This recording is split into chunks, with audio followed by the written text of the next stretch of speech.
Be different, be dope is really a two-step process. It's a set of instructions.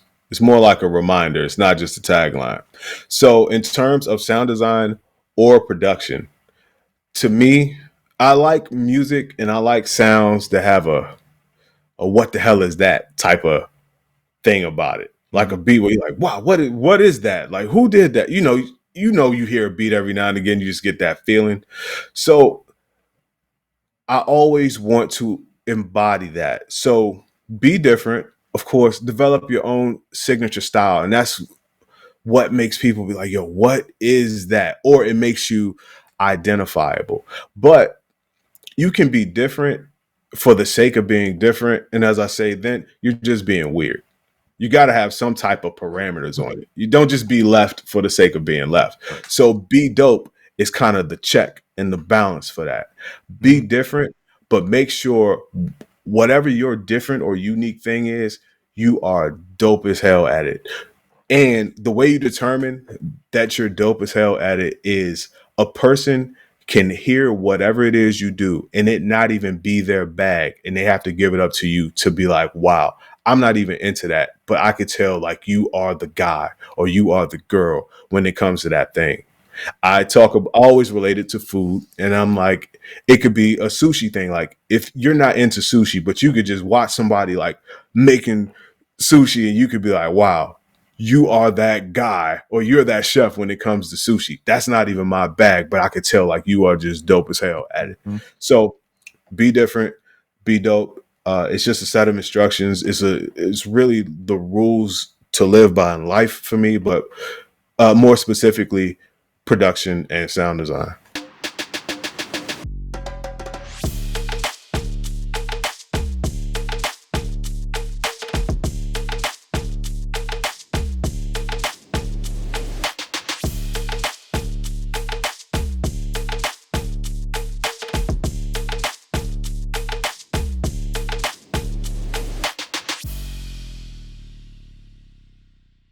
Oh, yeah, that's the intro right there.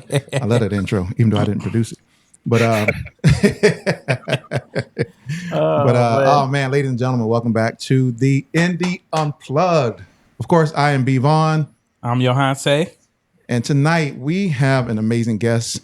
Let me introduce. I mean, you see him on the screen. Let me give you a warm introduction for the guest of tonight. Let me read his bio. Let me introduce him and welcome him officially to the Indie Unplugged. So tonight we have Sound Oracle. He is a renowned music producer and sound designer whose influential work has made significant marks in the music industry. Known for his adept skills in sound design and audio sculpting, Sound Oracle has crafted some of the most iconic sounds and beats that have been featured in tracks by major artists like Timbaland, Justin Timberlake, Drake, and many more. Its expertise is not only sought after in the music industry, but also in educational realms where he offers comprehensive courses and tutorials aimed at nurturing the next generation of music producers. With his sounds appearing in over 20 Grammy-winning songs. That's a feat of itself, right? Yes, 20 sir. Grammy-winning songs. Sound Oracle continues to inspire and innovate, making substantial contributions to the world of music production. Ladies and gentlemen, let us give a warm welcome to the Indie Unplugged to Sound Oracle. Hey, yes, sir. Yes, sir. Yes, sir. Man, that was quite a warm reception. I appreciate that. That's how we doing the Indie Unplugged. You know Yes, what I sir. mean? I see. We gotta give it up. We gotta get flowers. You know what I mean? Yeah. I see. I can smell the roses. I like it. Hey, that's how we do.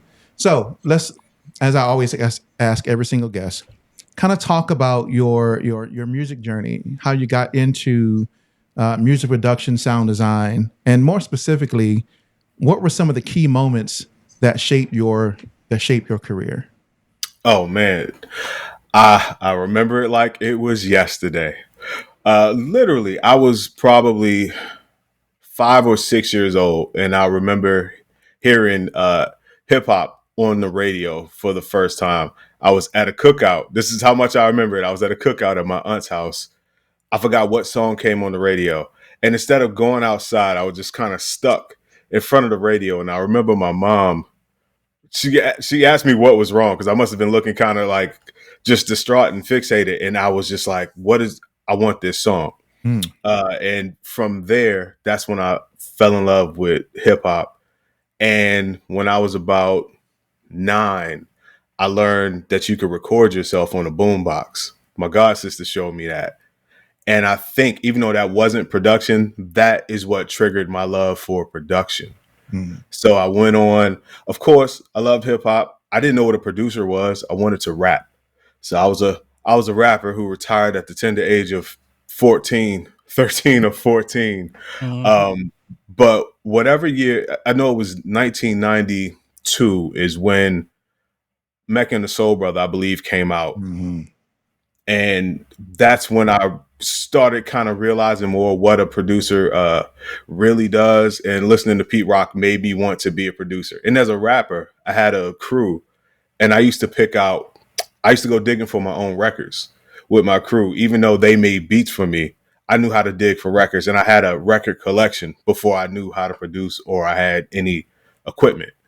So I just had a love for music. I started knowing the artists and the labels and the years and the different genres and so on and so forth. And I think in 96, I got my first piece of equipment, which was like a Gemini sampler, a Gemini mixer that had a 4-bank sampler on it. We had to tap each thing, and I would make pause mixes with cassettes. I would loop something in a bank, play, record it for 3 minutes onto a cassette, transfer the cassette over to the first radio, then loop something or play something over top of the second one, and so on and so forth. And that's what got me into really, really getting into the production realm. And once I got my MPC 2000 in probably like 98, something like that, it was over. Mm. Yeah, yeah. I think that's the funny thing is that people didn't know back in the day we had to be real creative, right? Especially if you didn't have the money for like actual music production gear, we had to be real creative, right? So my cousin got me into what was known as, he called it pre-taping. I don't think that's the real name of this thing, right? But it was pre-taping where you could take a double cassette, right? We had you remember the double cassette decks, Yes, sir. and he would record something from deck A to deck B, rewind deck B, record that same part again, rewind it and record it again, so that when he played it back on cassette B, it was like, hey, we got it going, and it was so dope. And I'm like a little kid, like, yo, what's that? He's like, yeah, this is called pre-tape. He was like, yeah, the big cousin, yeah, this is called pre-taping, little cuz. So it's like, oh my gosh, I want to do this.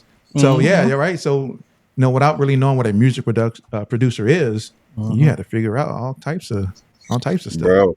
Yes, I used to make tapes for talent shows for people, because dancing was really in back then. Everybody danced. You performed at your little talent shows, and I would make like little mixes. What would be like DJ edits now, using pause mixes with the double cassette. Then I would also make instrumentals because people would let the instrumental ride at the end of the songs, and I would do the same thing, like just keep looping the part over and over until I had a 3-minute instrumental of whatever the song was. Mhm. Yeah. Yeah. Pre-taping. Had no idea. Shout out to Big Cuz for that name. Right. I don't even think that was the original name, but hey, he coined it at that term. It was like pre-taping. I was like, all right, pre-taping. Okay, we're going to take that. Oh, You like it? I love it. Right. I think it's amazing when people first hear music and they're first drawn to music. And we all have some type of connection to music, right? Mm-hmm.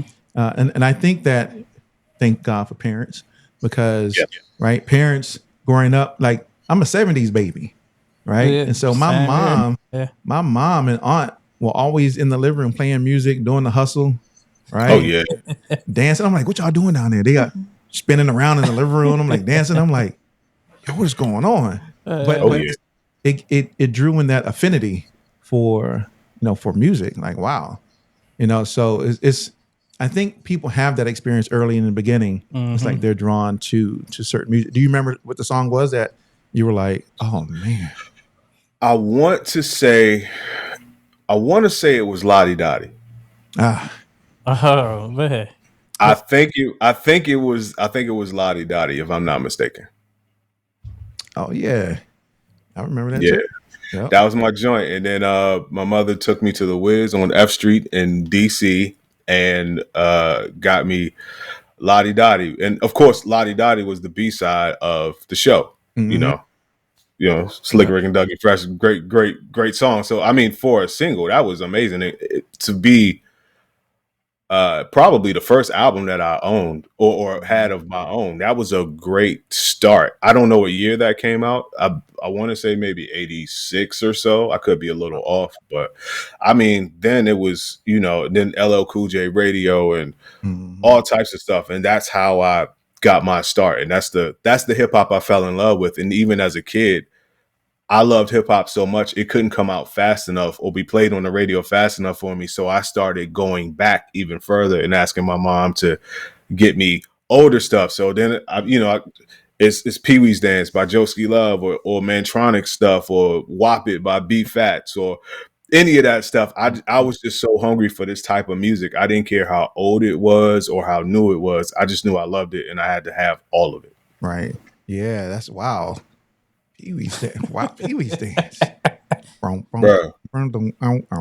So how was it in Alexander, Virginia? Because I lived in Norfolk because I was in the Navy. So Okay. but I know you're close to Baltimore, and I know you went to Morgan State University. I did. Alexandria was, I mean, it was a decent upbringing, just like any city. Now, the one thing I will say is coming up and being into hip hop that young, not I can't recall anybody my age or really anybody in my city that I knew that was into hip hop. It was mostly whatever was played on the radio or whatever people's parents played. So I kind of was isolated as being the kid that liked all of this rap stuff, or I knew about a whole bunch of like New York stuff or stuff from Cali for many, many, many years, and let alone like music production. There was just nobody even like talking about it. I didn't meet anybody that was even into that until probably 95 or 96. So for a long, long time, I'm just a kid listening to UTFO by myself and nobody knows what I'm talking about. But I loved it so much I didn't care about being like isolated or alienated or anything like that. Yeah, that's kind of like with me. Like coming up young, nobody like really was listening to music like I was. Like I, had NWA or whatever. I wasn't Sir. supposed to have it. I was so young, but I still listened to it. Yeah. And I Yeah. got family from the East Coast and the West Coast, so I was getting like all that type of music. My cousins were sending me stuff. I got family in Florida. They sent me like Trick Daddy when that came out. I'm getting all of this music. Like right now, A&R, but that's what I was doing back in the day. Listen to all that. Man, that it was a great time. Boy, I have a NWA story of sorts. If you mind if I share it? Oh yeah, go Absolutely. ahead and share it. So, picture if you will. Now, I think the year was probably 80. I don't know. Let me not get my years wrong. But Easy Does It by Easy E came out. And fortunately, my mom was like, whatever she saw I was so into music. She's just like, whatever you want to listen to, it's you. I was a kid who I had a lot of discernment. I wouldn't like copy or go out in public and start cussing at people. So she's like, you can listen to whatever you want to because you're a good kid and you know how to conduct yourself. So anyway, Easy Does It by Easy E comes out. Same record store where we got Lottie Dottie. We go to the Wiz on F Street. And this was around the time they first started putting the parental advisory sticker on the cassettes or on the records. And it was such a big deal that the guy behind the counter, he knew that my mom was buying it for me, and he tried to prevent her from purchasing it because it was for me and I was a minor. I don't know why my man was on such a moral high ground that day, but he was dead serious. And my mother all but ripped that store apart. They called the police on her. Oh wow. And we left there with Easy Does It. Right. So that's how much she rooted for me to like let him be into his thing. You can't tell me how to raise my child. And I looked at that, and that was a pivotal moment for me because she went off. She went off in that store. and I got it. So that's my NWA Easy E story. Speaking of NWA stories, my cousin was Alonzo Williams. He Oh wow, he was part of the World Class Wrecking Crew. yeah. Gray and Yellow. He wasn't just part of the world class Well, wrecking yeah. crew. I mean, I heard the verse. He had a whole verse. Yeah. Than just part of world class Yeah. wrecking. I mean, he kind of was like one of the main founding Yeah. guys of world I class know. wrecking crew, right? Yeah, that's Oh, wow. Same Alonzo that was like, Alonzo don't know what you're talking about. yeah. I mean that's how it goes, man. Family. Yeah. And I just Wow. saw recently him and Lenny Williams is a cousin of mine. Oh wow. Are we gonna Yeah. are we name dropping cousins? Oh yeah. Are we Go name ahead, dropping cousins? Name Is that dropping what we cousins. doing? Go ahead, name Oh dropping my God, I cousins. gotta drop Whitney Houston up in here. Yeah, go ahead. Dionne Warwick up in Okay. here. Dennis Edwards up in Okay. here. Know what I mean? So wait a minute. I'm in the presence of greatness. We gotta drop names. Which none of them I actually ever met. Any of them. I mean, when I was living in St. Louis, Dennis Edwards lived in St. Louis That's crazy. at the time. I mean, it was gonna be weird for me to be like, "Hey, Dennis Edwards, my name is Brian. We're related. I'm your cousin." He was like, "Get out of here." Oh man. Hey, you never had to meet him. As they say, a win is a win. A win is a win. Yeah. I never met him. So, Hey. but you know, I mean, we're VA brothers. You know what I'm saying? Like he's from Alexandria. I'm from Hopewell, Virginia. Oh man, you so that sounds like it's down at the bottom somewhere. No, almost. It's in the you know what Fort Lee is, right? I do. Richmond, Fort Lee. Yes. Right. Okay. So Fort Lee, on both sides of Fort Lee, there's one side is Hopewell, the other side is like Chesterfield, and then no, not Chesterfield, Chester, and then Petersburg. Really, it's like Petersburg, but Okay. that's kind of the. Yeah, I only got there because my grandfather was in the military. But yeah, I remember when we first met. I was like, "Oh, you from VA too?" I was like, "Okay." That's right. That's right. Yeah, I'm from barely Virginia, as they call it. He's from Barely, Virginia. He's up there by Maryland. Man, listen, where I grew up is Old Town Alexandria, and it's 5-10 minutes from DC, 5-10 minutes from Maryland. So on any given day, especially growing up, I would just be in all three of those. Like it's almost no difference. The area that I'm from, it's almost no difference between Virginia, DC, and Maryland. Yeah. I mean that area right there, where Prince George County. Mm-hmm. Yeah. So right there, I mean that literally is. I know. Right. I used to be up same. all. I used to go through. Let me see, that part of Virginia up to Baltimore, up DC, up to New York. Yeah. Oh, Yes, sir. in New York. Mm-hmm. I mean, Yes, sir. Baltimore. So I mean, I was born in Baltimore. Yeah. Yeah. I was born in Baltimore at the time when it was not the Wire Baltimore.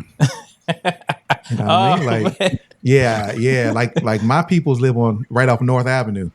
Oh wow, that's Baltimore. That's Baltimore. So he knows. Yeah. Woo! I go there now. Well, I don't go there now, but if I did go there now, it's. I went there once when I was traveling, and I was like, you know what? They don't even know they don't even know I'm here. I'm going to surprise them. And I drove over there after work at nighttime, and I knocked on the door. Oh my gosh, what are you doing here? What do you mean? Like I can't. Like I know y'all didn't know I'm coming here. Like I'm here to surprise y'all. They were like, no. What are you doing here? At Right. At Get night. in the house. They're like, get in this house right now. That's great. They were like, you about to get attacked by whoever and the rats. So you need to get. Oh yeah. Craziness. Bro. It's man. But I lived in Baltimore for over 10 years, so I know. I know you had a studio up in Baltimore though. I did. It was actually kind of around Fort Meade area. Okay. So yeah, around that Baltimore area. Man, those are some times. That's probably like 2005, 2006, somewhere around then. Because I came to Atlanta in 2008. Yeah. And boy, what a great move that was. So talk about that. What was the kind of the push to move from Baltimore to Atlanta, and kind of talk about that journey and what led to the move, but specifically, I mean, what did you get out of it when you got here to Atlanta from a music industry perspective? Well, around around 2007 to 2008, I had that. I was at that studio in Baltimore. Um, I would say I had a high level of skill at beat making already, and I had a name for myself, but there was just no money being Mm. generated there. You know, try to lease a beat here and there. It just wasn't really happening for whatever reason. A lot of stuff happened. Somebody broke into the studio, stole all my stuff. It was, man, it was nuts. It was a lot going on. Then a friend of mine, shout out to my man Brian, he was in Atlanta. He said, "You need to move to Atlanta." Mhm. And as bad as things were going for me, I was still reluctant to Mm. move. You know how it is. Sometimes you're just Yeah. resistant to change. You don't even rationalize why. So I told my girl, who's now my wife at the time, I'm like, Brian's trying to get me to move to Atlanta. And she was like, well, great. Well, when are we going? And I was like, first of all, I don't know about we, because I don't even think I'm going. So what's going on with that? So one of the best things I did was tell her, because she ended up pushing and coaxing me Mm. to say okay. So we came to Atlanta. Kid you not, I think I had 2 trash bags of clothes and an MPC and probably some speakers. Um, Found a spot on Craigslist to rent. Maybe didn't really have the first month's rent, or it was something like that. The plan was my girl was going to get a job and I was going to make it in music. Sounds like the worst plan ever. So we came down here. She got, she started working, and what I did was every day I went to North Side Drive. Mm. North Side is where not all the studios, but a lot of studios are. And I would just go every day and knock on the doors of all the studios on North Side. And I had a plan or a strategy where I would just go to the same studio every day, each studio at a very specific time of day. I never deviated. And now it would be an odd time, like 2:37 here, 3:17 here. Mm. Um, and I would befriend the people at the front desk. I would knock on the door. I would talk to them through the little thing. They never invited me in because they had no reason to invite me in, but I would just come every day and I would just show I was charismatic, and I would just be very transparent about what I do, what I think I could be, how I could be an asset to whoever. And as I became friends with these people at the front desk, they started inviting me in, and then I would play my beats for them. And they were like, wow, these beats are amazing. Then they were playing for the assistant engineers. The assistant engineers were playing for the engineers. And then finally, word began to spread. And the person that I ended up meeting with that started to change everything for me was Polo da Don. Mm. And so one day somebody was like, Polo wants to meet with you. I said, great. So I went to his studio one night, waited for a million years in the lobby. And then finally, once I got to go back to meet him, I played him some beats, and he was like, man, these beats are incredible. But the twist to it was, he was like, where do you, he's like, we could work on these beats, but where do you get all of these sounds from? And I was kind of thrown back by the question, because I'm like, what do you mean? Mhm. Because I made so many beats and I didn't really know how a lot of people got sounds or drums or whatever. So I just, aside from sampling, I just became an avid digger and collector of sounds. And then I got into actually making my own sounds myself, like since 97, just because I needed sounds and I always wanted to be different and have a signature style, not knowing that all of that hard work was actually something of value to somebody other than myself. Mm. So he was like, yeah, these sounds, like, do you think you could, you know, hold me down with some sounds or make some sounds for me or whatever it was?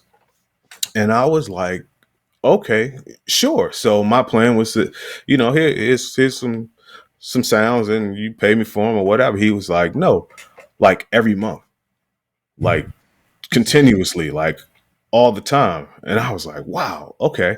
So I became a sound designer by name in that moment. And by the way, Wow. the time from from us getting to Atlanta and that meeting with Polo, because that's the first time I got a nice size check, because he's like, name your price. And I named my price and he was like, okay. So that took like 90 days from the time I got here until that meeting. Man.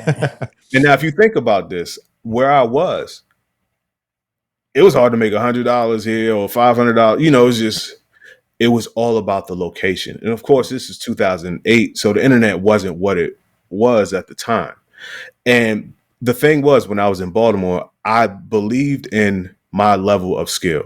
And a lot of people just were like, "Man, you're amazing at the beats." It's just the economy surrounding where I was and the reach I had and the people I was in contact with or the people I came across just didn't match up with where I thought I should be. I always thought I would listen to the radio or songs would come out and I'm like, man, I'm just as good as these people. Mm-hmm. And I firmly believe that. I'm a realist and I firmly believe like I'm just as good as these people. Dare I say better than some, but that's a whole other story. So anyway, I just didn't know that it could be not so simple, but just like that change of location just really changed everything for me. And then from meeting Polo, the next year, I ended up meeting Timbaland, and then that's a whole other story. Mm. Yeah, before you get to that, so what was your first placement that you got? My first placement was actually, well, I had 2 or 3 placements prior to even coming to Atlanta. Um, I was briefly with Rough Riders. I skipped over all of my New York days from when I was in when I was in college. One of the reasons why I went to Morgan State, other than the fact that a lot of my big homies from Virginia went there, was I knew it was closer to New York and a lot of New York people went there. Mm. So I could befriend them. I would have a lot more friends in the hip hop. I could befriend them and I could learn my way around New York. So what I used to do in college, I used to drive to New York so much. I would actually take people from New York to New York when they wanted to go back home because I was just driving up every weekend almost. And I would circle the blocks of the record labels. I got to know New York to the point where I could go up and I had a homie. His parents would let me actually stay at their house, even if he wasn't there. He would still be in Baltimore at school. And during the day, I learned where all the labels were, and I would drive around. And then one day, I was driving around the Def Jam building, and I would play my beats very loud, and and this lady, finally one day she came up to my car and she was like, I see you out here all the time. I have Virginia plates. And she was like, what are you playing? I was like, oh, these are beats I made. She was like, oh, these are pretty good. Come upstairs. And her name was Falayan Knight. Some people know of Falayan. And so she took me to her office and I played some beats. And as I'm playing a beat, somebody walked past the office and it happened to be Dragon's manager Mm. at the time. He was like, yo, who made that beat? And she's like, oh, he made that beat. He's like, yo, I need that beat. And I think that day or the next day, he took me to Yonkers, to Powerhouse, which is Right. Rough Rider Studio. Yep. And for a summer or 2 summers, I literally lived in Powerhouse Studios, and I slept under the conference table in the conference room every night. Make it work. Yep. Yeah, getting placements off, and I got to meet Kiss that way, and Swiss, and all the locks and Mm-hmm. all of that. Anyway, the song I did for Drag On was my probably first what I would consider a major placement, even though it went to white label. It was supposed to be the single, but it went to white label. And if anybody wants to look it up, it's called Dirty Funk. Dirty Funk. Horrible name for a song, Mm-hmm. but the beat was cold for the time, and he really went off. I had a couple other placements there too. I think I did something for Kiss or whatever, and then in 2004, 5, 6, I did a song for Lil Wayne and Jody Breeze called Dippin'. Mhm. Yeah, and Wayne went off on it. I think it was Jody's song. I ended up meeting Jody's manager, and he wanted the beat. And then he called me and said he got Wayne on it. And I was in Baltimore at the time, and Wayne actually came to my studio and recorded his verse, and he recorded another song at that studio. So anybody wants to look up that song too, it's called Yeah. Dippin'. And I made that on the MPC 2000, sitting on a bed with some headphones on. Hey, that's NBC 2000 though. You know, 2000, yeah, XL actually. XL. You know, right? You know how many hits you can make on a 2000? Bro, you see over here, I got the regular 2000. Yeah, I The, see. Okay. the first 2000. That's You my still, favorite machine ever. you still got your original 2000 XL? Well, it's not the original one, but since I started on that, and that's where what I consider my first piece of real equipment, I bought another one probably in 2008 when I came to it. And 2009, once I started getting a little bit of money, Mhm. I went and bought me another 2000. Yeah, yeah. I find that people, and I guess this will be a question I'll ask because there's another question I absolutely want to ask, but um, I'm sorry, Johan. Johan, I had to steal like two questions back to Nah, back. go ahead. 'Cause Go I got ahead. so the first question Go ahead. is with your skill in music production and sound design, and of course you are very I'll say affluent with many production tools, many DAWs, things like that, right? I've Yes. seen a lot of stuff on your Instagram videos, right? You got NPCs, you got the ASRs and everything. Yeah. SRs, teenage engineering equipment, right? So, for someone who came from a world that was analog and then moving into a more digital space, how does that really? I guess let me think of the question I want to ask. How do you deal with that, right? So, and the reason why I'm asking because I have a friend who's kind of the same way. He Mhm. started in the analog world. Now he was in a digital world. Now he found himself going back to the analog world. And he's like, Yeah. I'd rather be on my MPC than on my MPC 2000 or my MPC 4000 than or any new machine or MPC or any newer DAW. He's more comfortable using, or he likes to use, external outboard analog gear. So for you, how do you juggle that? How do you juggle the mix of analog and digital? It's easy for me to do because I am an innovation first type of guy. I have a very innovative mindset. So as things progress, like being into music got me into being into computers.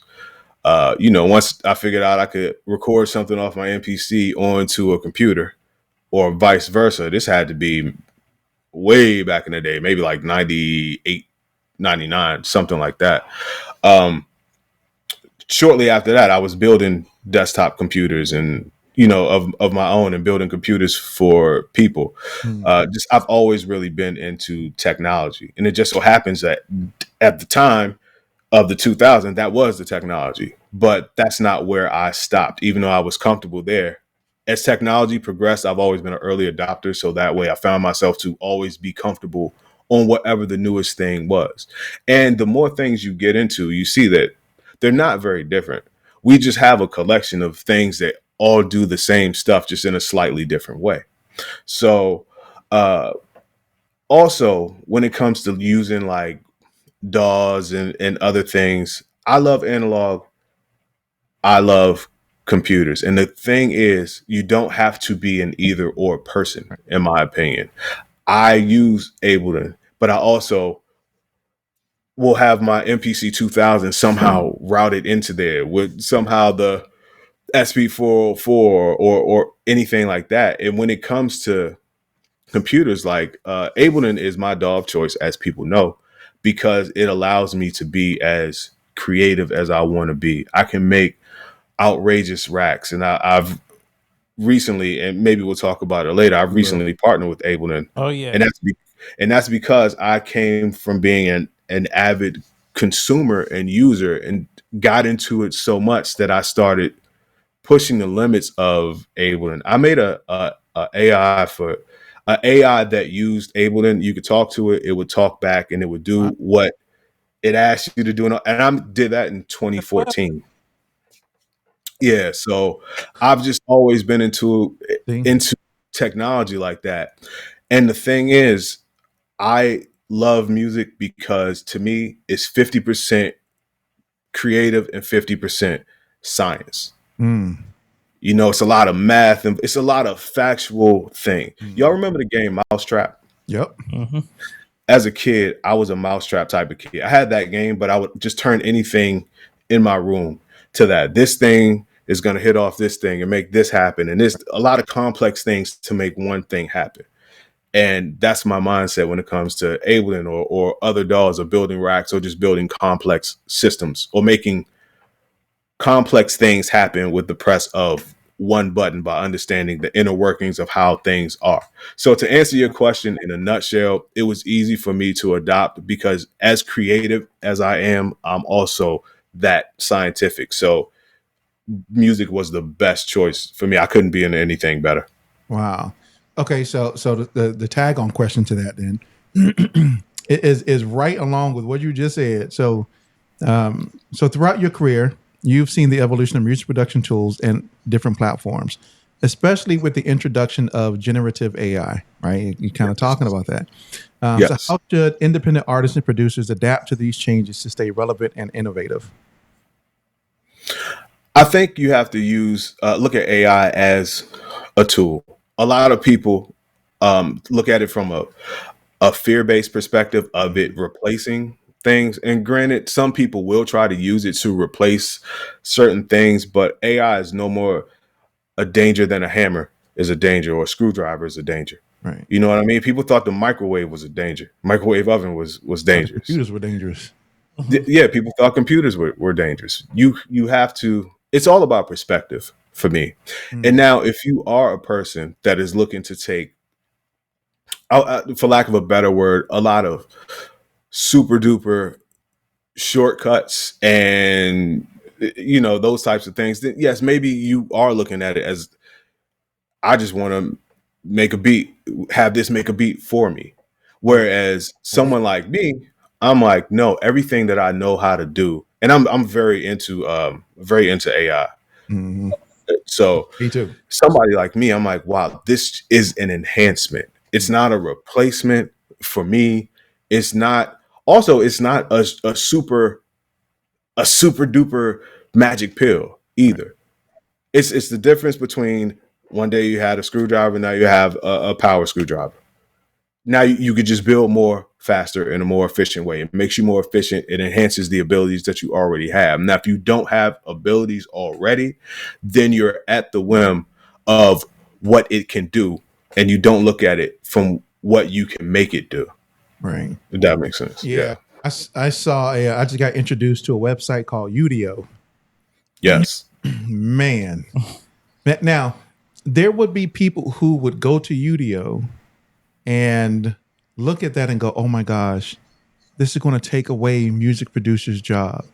I mean, because literally, Udio will create an entire song for you. It'll, Yes. Yes. it'll create the beat, it'll write the lyrics, and it'll have somebody either sing or rap the lyrics for you. And then you can go in and remix it. If you don't like that version that it gave you, you can remix it, and you can tell how much you want it to sound similar. I'm all of the sound, or I'm all of the AI, right? You can say, here's how much you find it to be similar or completely different, and it'll just Yeah. start spitting out tracks for you, Man. right? Yeah. And so, Yeah. yeah, most people go, "Oh, I'm scared. This is going to take away, our job as producers and artists and Hmm. writers if AI can do these things for us." But Yeah. I'm of the same vein. I understand that perspective. I just don't have a fear-based Me neither. perspective like that about anything. Number one, a lot of reasons why I don't have a lot of fear about things like that is because I try to quickly understand it as fast as it gets here. Usually an early adopter of things, and so once I understand what it's doing, it takes away the fear. People have a fear of the unknown. So the more you know, the less fear that you have. And even if so, say you can make a whole beat with it, and it could do this and it could be a writer and all of that. It can't be me. Also, push come to shove, I'm the type of person that will master and use it to do something else to benefit me, or I will make the next UDO, or something like that. I always have a silver lining type of look, Mhm. and and I am so optimistic and excited about the tools that I don't have time to be scared. Mhm. I'm like, it's so much possibility. To live in fear is to be stagnant. Mhm. So you get out here, you understand these things, you use them.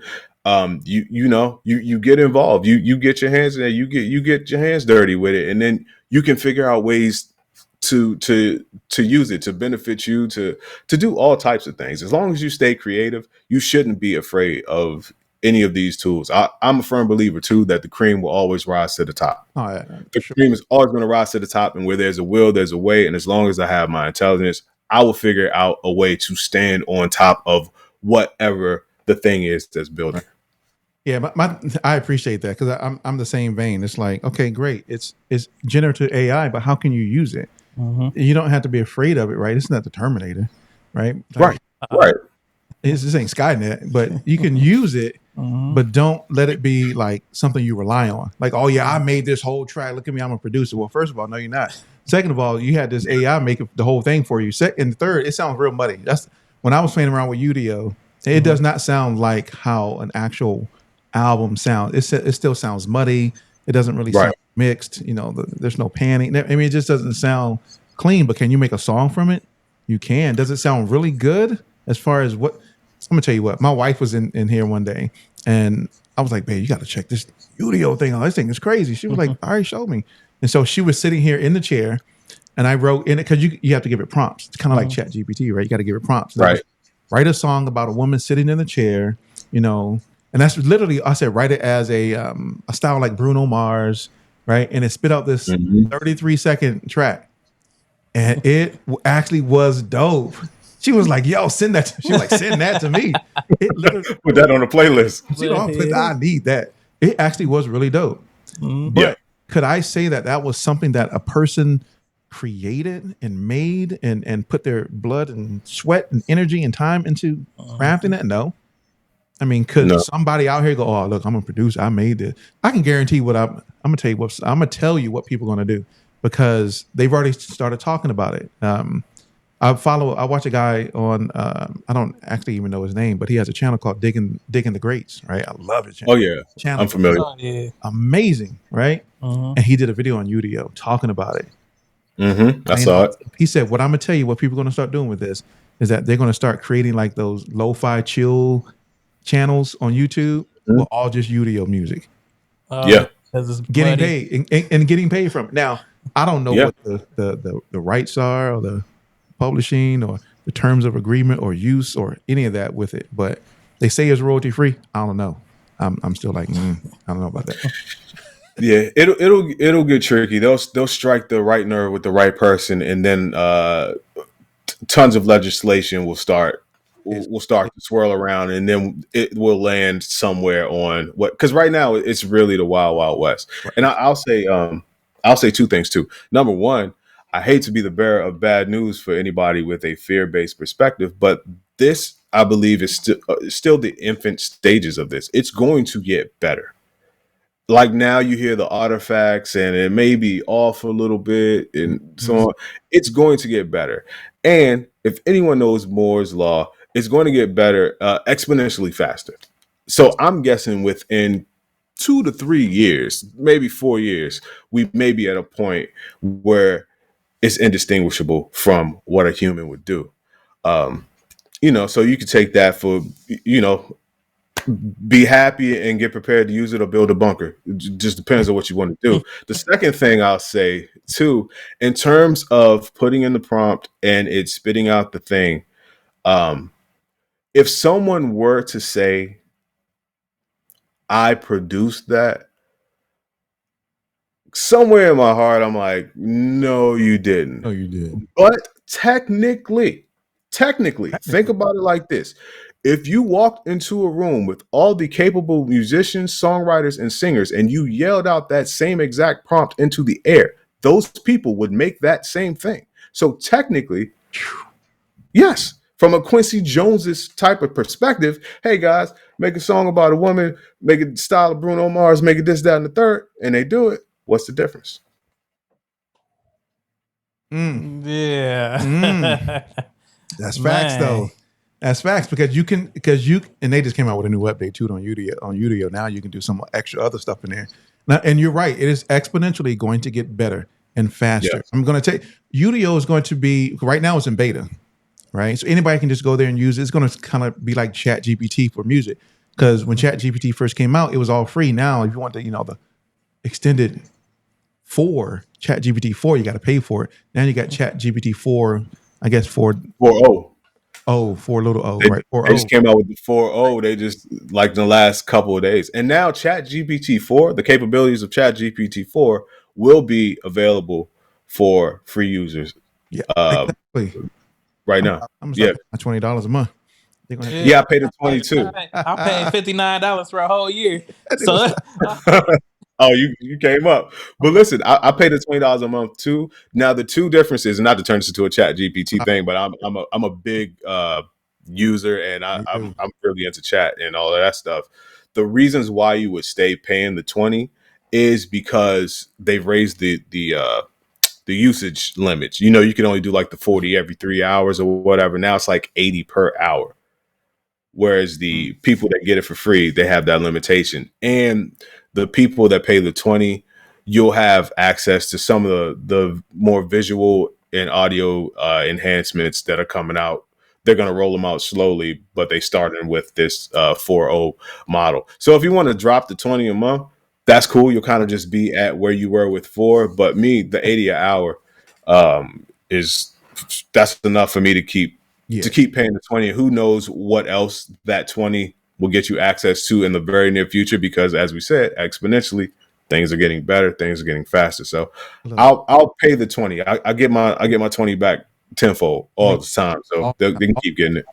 All the time with ChatGPT. I am using ChatGPT my son will come in and be like, yo, what you in here doing? Oh, I'm working. I'll use the phrase. I'll say, like I did earlier, I was like, yeah, we just came up with this. He was like, yeah. He was like, we? man. Who's we? He was like, me and ChatGPT. Oh, because I use ChatGPT like a virtual assistant. I'm always in ChatGPT asking ChatGPT questions. Hey, what's this? Hey, what's this? I will tell you, for my interviews, I use ChatGPT to prepare for interviews.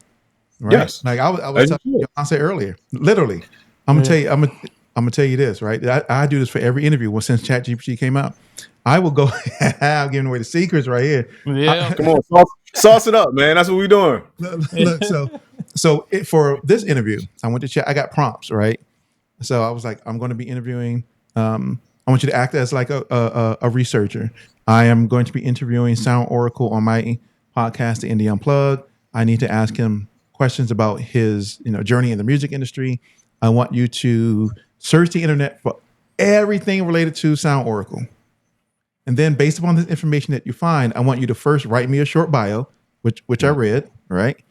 Then I want you to develop 10 questions based upon the information that you find that are going to be impactful and relevant to the music, the independent music producer community. ChatGPT will go, okay, and do his little job. Right now, I got to do my due diligence, and I got to go, I don't like that question. Or, Right. Or like, I don't like. So I'll go, hey, did Sound Oracle have a studio in Baltimore? Yes, he did. Well, why didn't you tell me that? Oh, I'm sorry. Right. I'm sorry I left that part out. I would include that going forward. Okay, cool. Did Sound Oracle, did he work with Timbaland? And then yes, he did. And he did blah, blah, blah. Right. And so it'll spit out pretty much anything. You gotta fact check and make sure. Right. For sure. And go through and go, oh, it's correct, right? I'm about to ask that question. Then I'll throw it back to you. Yeah. So I was like, so ChatGPT, can you find for me what Sound Oracle used to go by before he was called Sound Oracle?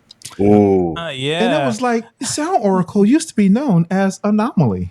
Come on, chat. Knowing a boy like that. Come on, ChatGPT. And I said, well, wait, ChatGPT. I said, didn't Sound Oracle used to be known as Black? My friends call me Black. Look, man. Right. And Sound Oracle was like, well, I don't have any reference to anything relating to Sound Oracle to be named Black. You may want to ask him that question on your interview. Like it will have this whole conversation with you, right? Yes. Okay, so let's start there. So how did you get the names? We'll do both. Anomaly? Yep, and and black. black, right? And not even Yep. just that, right? I have my question from ChatGPT. How has your artistic identity evolved from those days to becoming Sound Oracle, and what led to the change in your professional moniker? Okay. So we'll go in the order of Anomaly, Black, Sound Oracle, because those are, in fact, how it went. Now, Anomaly was a name I used to go under as a young, fresh faced preteen when I rapped. Mm, And I remember one day I was like, I need a cool rap name because somebody gave me a rap name and it was trash. I was like, no, no, no, no, no. I'm going to find a cool rap name. So what did I do? Like any cool nerd, I went to the dictionary. that's right. And I'm like, I'm going to keep going until I find a word. Anomaly was perfect. And that is why it starts with an A. I didn't have to spend all day on the dictionary. I was still in the A's. So that is how I got the name Anomaly. I came across it. I read the definition. I was like, bingo, Wow. that's it. So I stopped rapping shortly after that. And that became my production name probably up until maybe 2012 or something like that, maybe even a little bit later. Now, the name, matter of fact, too, I did a sound library. I helped M Audio out with the Trigger Finger Pro. Oh my So, gosh. yes, very I had a trick. old school. Oh my goodness. It came with a sound pack, and it was the Anomaly sound pack. And there's a picture of me and everything on it, and it says Anomaly. I Uh, wasn't even Sound Oracle at the That's time. crazy. wow. Yeah, so I'm in the M Audio Had a joint. Those who know. That was my first. That was my first little drum thing. When I don't mean to stop you. My Yeah, bad. no, no, keep But when I yeah. first got into music, because I used to be a singer, right? And I was like, I'm not gonna sing no more. I'm gonna know how to make music. And I bought the whole Ableton live pack they had with the and I had a trigger finger, right? It's a little, you don't know trigger. You know what trigger finger is? Like a little drum. Oh drum. yeah, yeah, yeah. So I bought that. I was like, I'm gonna get this little trigger finger with the Ableton light, blah blah blah, Uh, and it came with that. wow.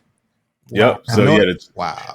the Trigger Finger Pro. I did several kits or sound sets for that, and that's when they first came out with. I think they first acquired the company Air. M Music owns M Audio, and I think they got with Air's when Air first came on, and that's when they came out with Hybrid 3 or something like that.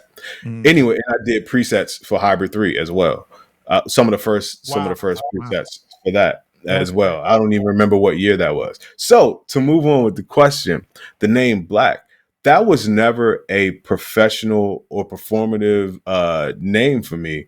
That is a name that anybody who knows me outside of my time growing up in Alexandria, like literally the when I went to college, I think it was the week before I turned 18.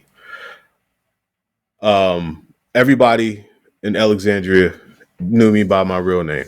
I got to college. There was a guy who lived, he was two doors down from me in the dorm. Very outgoing guy from Pittsburgh. And we would go around the campus and just everybody knew this dude. You know, how it's the first week of school. No one knows anybody, but some people are just super outgoing. And me and him hit it off. I'm not, I'm more of an introverted type of person, but I mix with all types of people. So as we go around, he's like, yo, he's telling everybody, it's my boy Black. And I'm like, fam, stop calling me that. That is not my name, cuz. He's like, bro, you look like your name should be Black. I'm like, bro, you about to dump me. But anyway, so before I could catch hold of it, as I walk through campus, what up, Black? Because this dude knew everybody now. In like the first week of school, everyone knows him. And because he was so cool with me and he liked me so much, he introduced me to everybody, or he would talk about me to everybody. It's like, yo, my man Black, he make beats. His beats is crazy. Whatever, it's my man Black. So I hated it until maybe 2 weeks later. Kind of liked it because it was short. Outside of it being just a little descriptive, it was low key. Somebody could say Black, and you're like, I don't know who you're talking about, and I like being very low key. Right. Mhm. And it just kind of grew on me. And from that point on, man, let me tell you, my mother-in-law and father-in-law call me Black. Everyone calls me Black. My friends all Wow. call me Black. Like, yeah, if you came across like Tim today, like sound over, he's like, oh, you mean black? Or like, oh, like, oh, black. Yeah, everybody knows me as black. If you're a friend of mine and is black. So fast forward, sound oracle. By the way, whenever I'm out in public and someone calls my name, I could tell immediately where and when I know you from by the name you call me. So if you call me by my real name, you knew me growing up, or you know me from Virginia, or you knew me in high school, elementary school, whatever. If you call me black, you know me after college. If you call me Oracle, you know me from the internet. So the name Sound Oracle has a more interesting origin than the other two. I was working with Polo. I forgot the year, but we were working at East West Studios, and I was in the office with, I believe, it's the owner of the studio. And that's the day I met him. And he was like, oh, you're the guy. I've been hearing about you. You're the guy that works with Timbaland and Polo with all the crazy sounds.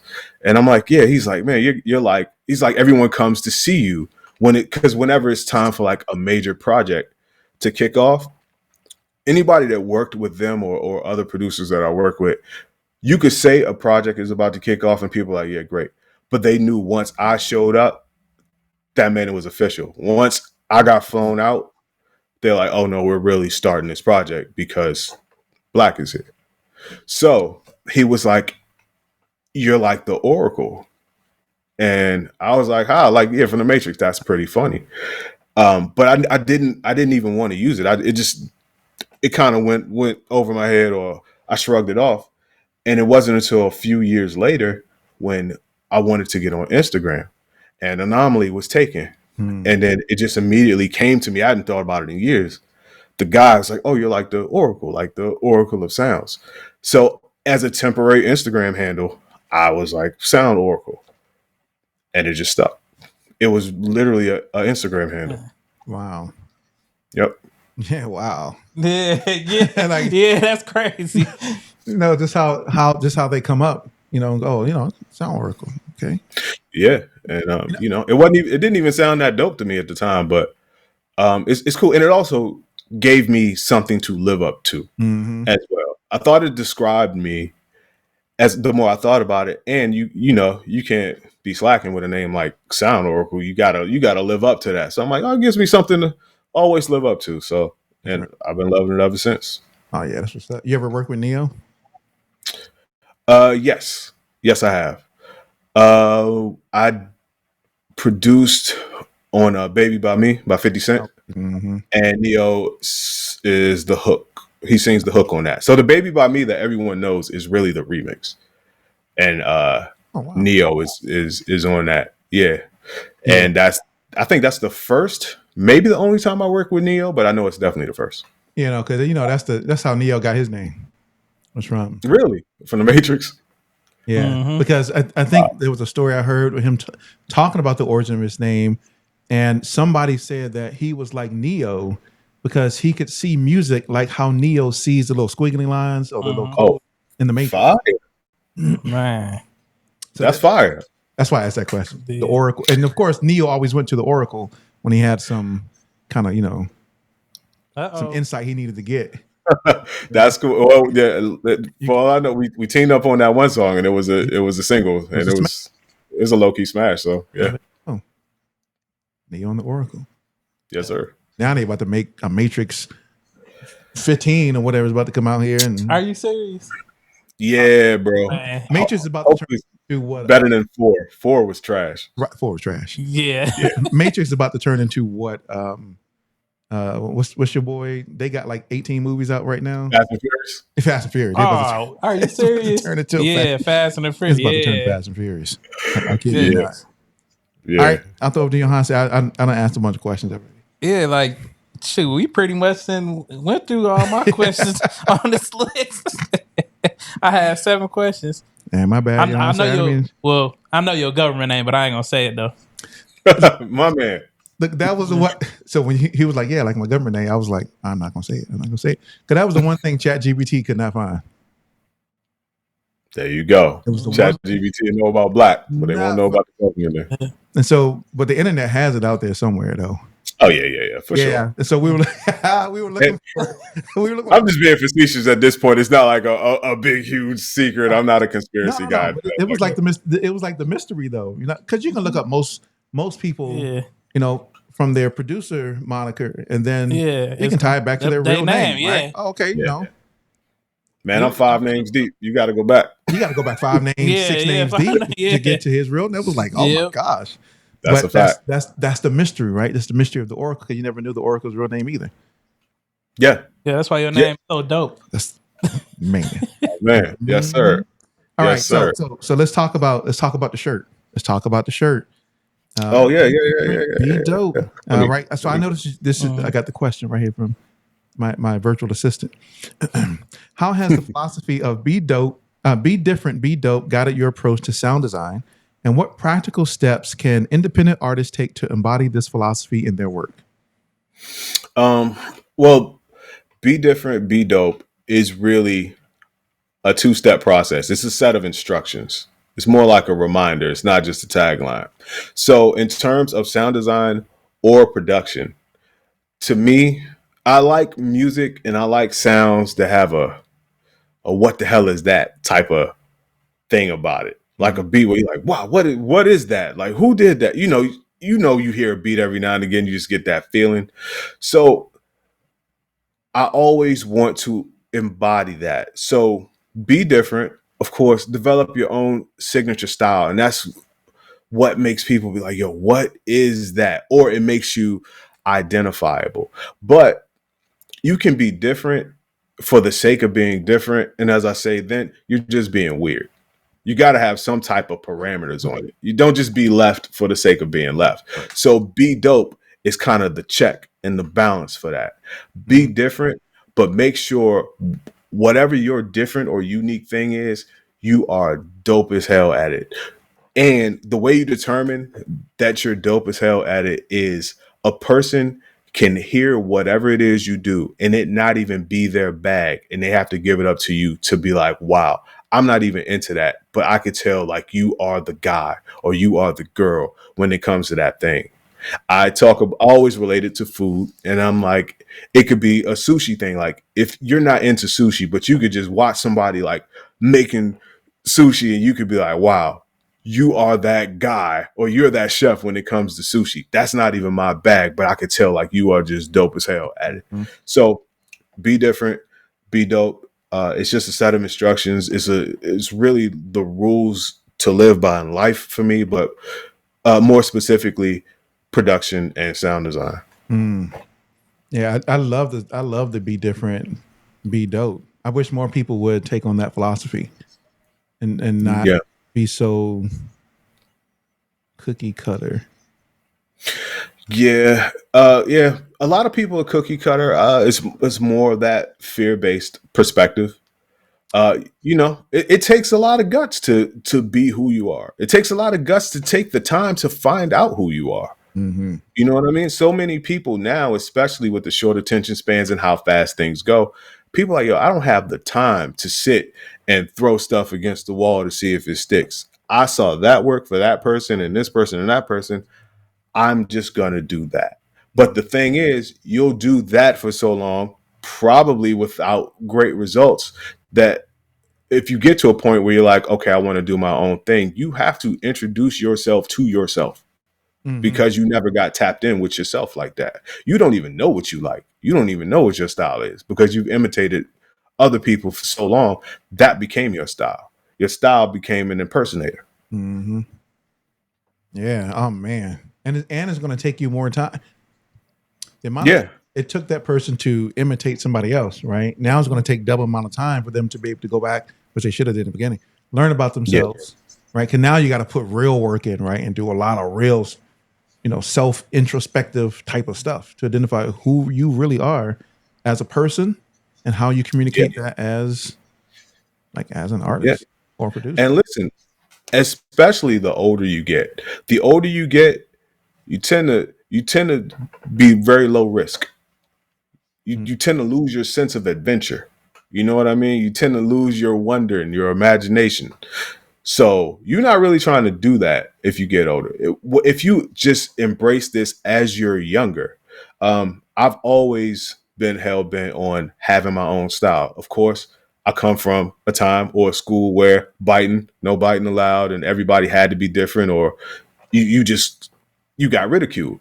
Right. I stuck to that. And my style is I come from crate digging, I come from boom bap, I come from hip hop, but I know a lot about music. I spent many hours studying, skipping school to hang out in record shops to learn the labels, to learn the musicians, to learn the years, the different genres, the different places in the world of what music sounds like, which is what made me a great fit for versatile producers like Polo and Tim. Because if you think about them, they just made all types of music, Mm-hmm. from pop to hip hop to this to that. And it takes a certain type of person with a certain type of knowledge to even be in that. So you and even though your style, your personal taste may come from a different time or be rooted in different things, you can adapt to what is going on now. But you just always put a piece of you in there. No matter what I've been involved in, whether it's Justin Timberlake or Beyonce or Jay-Z or whatever, all of my techniques are boom bap techniques, kind of crate digger techniques, but I can apply them to pop music. I can apply them to I did like a rock and roll type of song for Christina Aguilera. Still boom bap philosophies, boom bap types of things. I did what's the song? I don't mean to interrupt. What do you Yeah, mean by yeah. boom bap philosophies and tactics? What do you mean by that? Just the drum programming or maybe sampling in there. So for instance, the song I did for Christina Aguilera, it's called "I Hate Boys." Not the biggest song in the world, even though I think it was number one in Australia at the time. Anyway, it's a rock and roll sounding song. It's actually a sample though. I think the group I sampled was called like Electric Coconut or something like that. So you can still make a rock or pop song, and it was so boom bap the way I made the beat. It doesn't sound boom bap, but the techniques that I use are Mm, boom bap. Or even when making original productions or original sounds, there's certain ways that you would treat a sample or certain tricks that you might do on an MPC or something.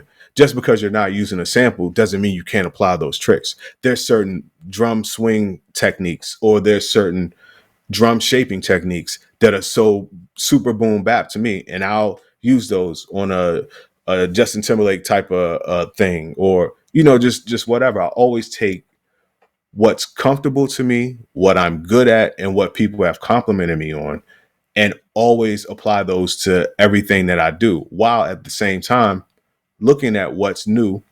And you don't have to copy what's new, but you have to understand why a majority of the people like that new thing. And once you start to understand the nuances of why people like certain things, you could take small doses of those, mix them with the large doses of what makes you you. Now you're being innovative and you're also still being authentic to your true sound and your true self, and you're not compromising at all. You're actually just growing and enhancing what you're already good at. right. Hey, I like that. Amen. For Mm-hmm. sure.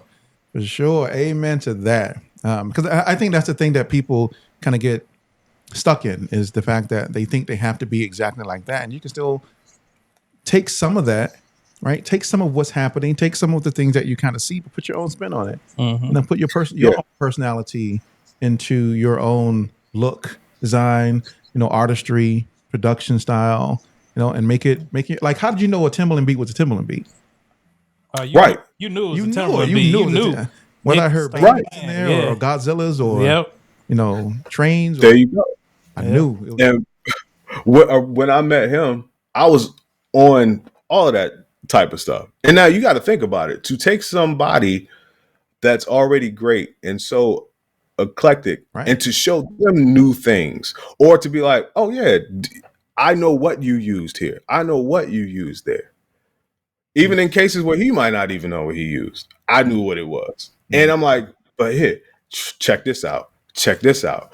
You never did this before, this, that, and the third. So it's to Right. take a great thing and make it even greater. But you have to have a certain knowledge and a certain confidence to even do that. A lot of people ask me, like when I first started working with Polo, when I first started working with Tim, was I nervous? Not for a second. Not for a second. I prepared my life for something like this, not knowing it would be exactly that. But I'm like, are you kidding me? I am the guy when it comes to this type of thing. And it's not people say that I'm very humble to a fault, but you have to believe in your own dopeness. Even if you are a humble person, you have to know what you're dope at. And you have to double down on it. And you can't be afraid to tell people that you're that dope. The only reason why you wouldn't or you would be afraid to is because you don't really believe that you're that dope. And in which case, 10,000 more hours until you get the confidence, you get so good at it that you're like, yo, I can do this with the best of them. Yeah. Yeah. See, that's happening. We were talking about that. Who were we talking about that too? Kenneth? We were talking about having that healthy ego, right? Yeah. Like when you know, like I'm dope. Like no, it was Hatch. It was Hatch. Hatch. It was Hatch. It was like Hatch. Yeah. It was Hatch. It was like I know I'm dope. Like I don't have to compete with nobody else. I know that I'm dope. Yeah. It's having a healthy ego, right? But I like the fact that you know that if you're not dope, confident, then it is going to be projected in other ways, though. That's why I'm here. I'm trying to get dope. Hey, see, but you putting in the work. Me too. I never done a podcast. He's been doing them. I'm just starting off. I told you how I started doing it. I did it for selfish reasons. Yeah. And I still do it for selfish reasons. Yeah. What are the selfish reasons? My selfish reasons were I was a producer, right? I was making music back in St. Louis. And then I eventually moved to Atlanta to be a producer, right? And then I said, well, nobody's buying my stuff. How can I meet artists and other people to buy my stuff? Let me start a podcast. Let me start one of these. And then that's how I started meeting people. Yeah. I started interviewing all the people like, hey, I make beats. Hey, come down and look at the studio. You make beats? Yeah, I do. Let me play you something. All right. Yeah. Like it's still selfish. So hey, it works. As long as you put in your 10,000 hours and you have an understanding of something, you can say you're dope at it. You could say it at the right time. Some people just say that they're dope because, it's just how they are. And like I said, everybody that knows me, they're like, you are usually way too humble. But when somebody like Ableton approaches me like, you think you could do this, or how are you at this? Man, hold my beer. Right. You know what I mean? Like you gotta have that type of underlying confidence. And when it's time to show and prove, not only do you have to prove, but you should aim to go beyond what people thought that they were going to get from you or what they thought was even possible from you. That's the aim for me. So the things that I know I'm good at, I'm going to always exceed whatever the expectation of whatever the person thought was going to come from me. That's right. That's right. Like, man, don't you know I got the Oracle Loop Pack 1, 2, 3 bundle, the Oracle percussion loops. Oh my god! Like I said, I'll produce it first, right? So I'm Sound Oracle. What Sound Oracle got on his website? Oh, he got Oracle loops 1, 2, and 3. Yeah, let me get that. Percussion loops 1, 2. Oh, let me get that. Oh yeah. Like those sounds are completely different than other sounds you will get from somebody else. It's a Sound Oracle. I mean, literally, like that. When we talk about being dope, that's how you know.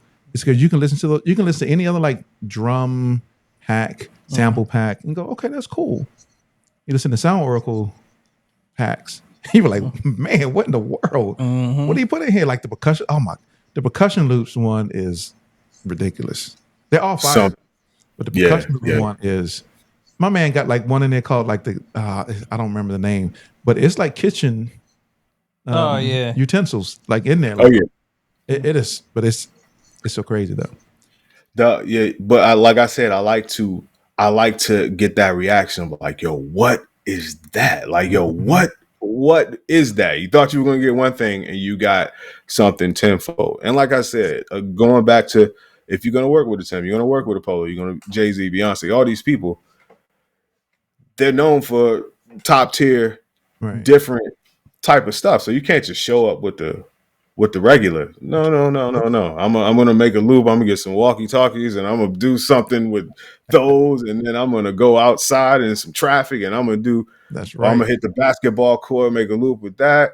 hit the shooting range, get a gun barrel, and Mhm. all that type of stuff to make just some loops where you're like, yeah, I don't even know what is going on, and that's, So dope. that's really the aim, bro. That's just the aim, to have that WTF moment when you hear something, and not to go on and on about it, but I feel like when you make a sound, the sound itself should give you that feeling. It shouldn't have to be placed in a whole song to give you that feeling. The sound itself should give you that feeling. And if you want to take that a step further, I love making drums. That's my thing. I do loops and all that stuff. I like making one shot drums. You get about 100 milliseconds to maybe 3 seconds to make a whole statement, to give that sound a character, to make it identifiable and still make the person go, what the hell was that? Mhm. And the ability to do that within 500 milliseconds takes a certain amount of dedication. And not only that, the ability to do that and make 250 of those and put them together and none of them sound the same Right. takes another level of dedication. And that's how devoted I am to sound, texture, all of this type of stuff, which circles back as to why, if somebody asks me if I'm good at this, hold my beer. Like, check my record. Look at my dossier. Look at this resume that's right here. What? Are you dope? Man, you don't know what you're doing, man.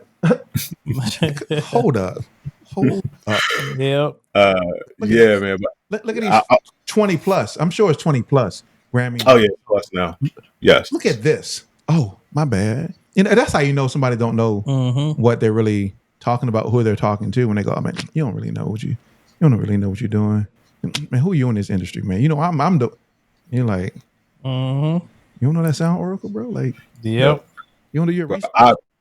I meet people all the time, especially being here in Atlanta, and people, they tell me what they do and they tell me how dope they are. And a lot of people are dope in their own right, but you would be surprised at how many people never ask me my name or what I do or what I've done. And I won't tell. If you don't ask me, I'll just let you talk about yourself the entire time. But it's just commonplace down here. Oh yeah, And I think that's kind of strange. commonplace. Like, hey, I'm the dopest. Look at me. Check out my song. Look what I do. Like, and it's all self, centric. Yep. It's not. And I think that self-centric attitude comes from insecurity.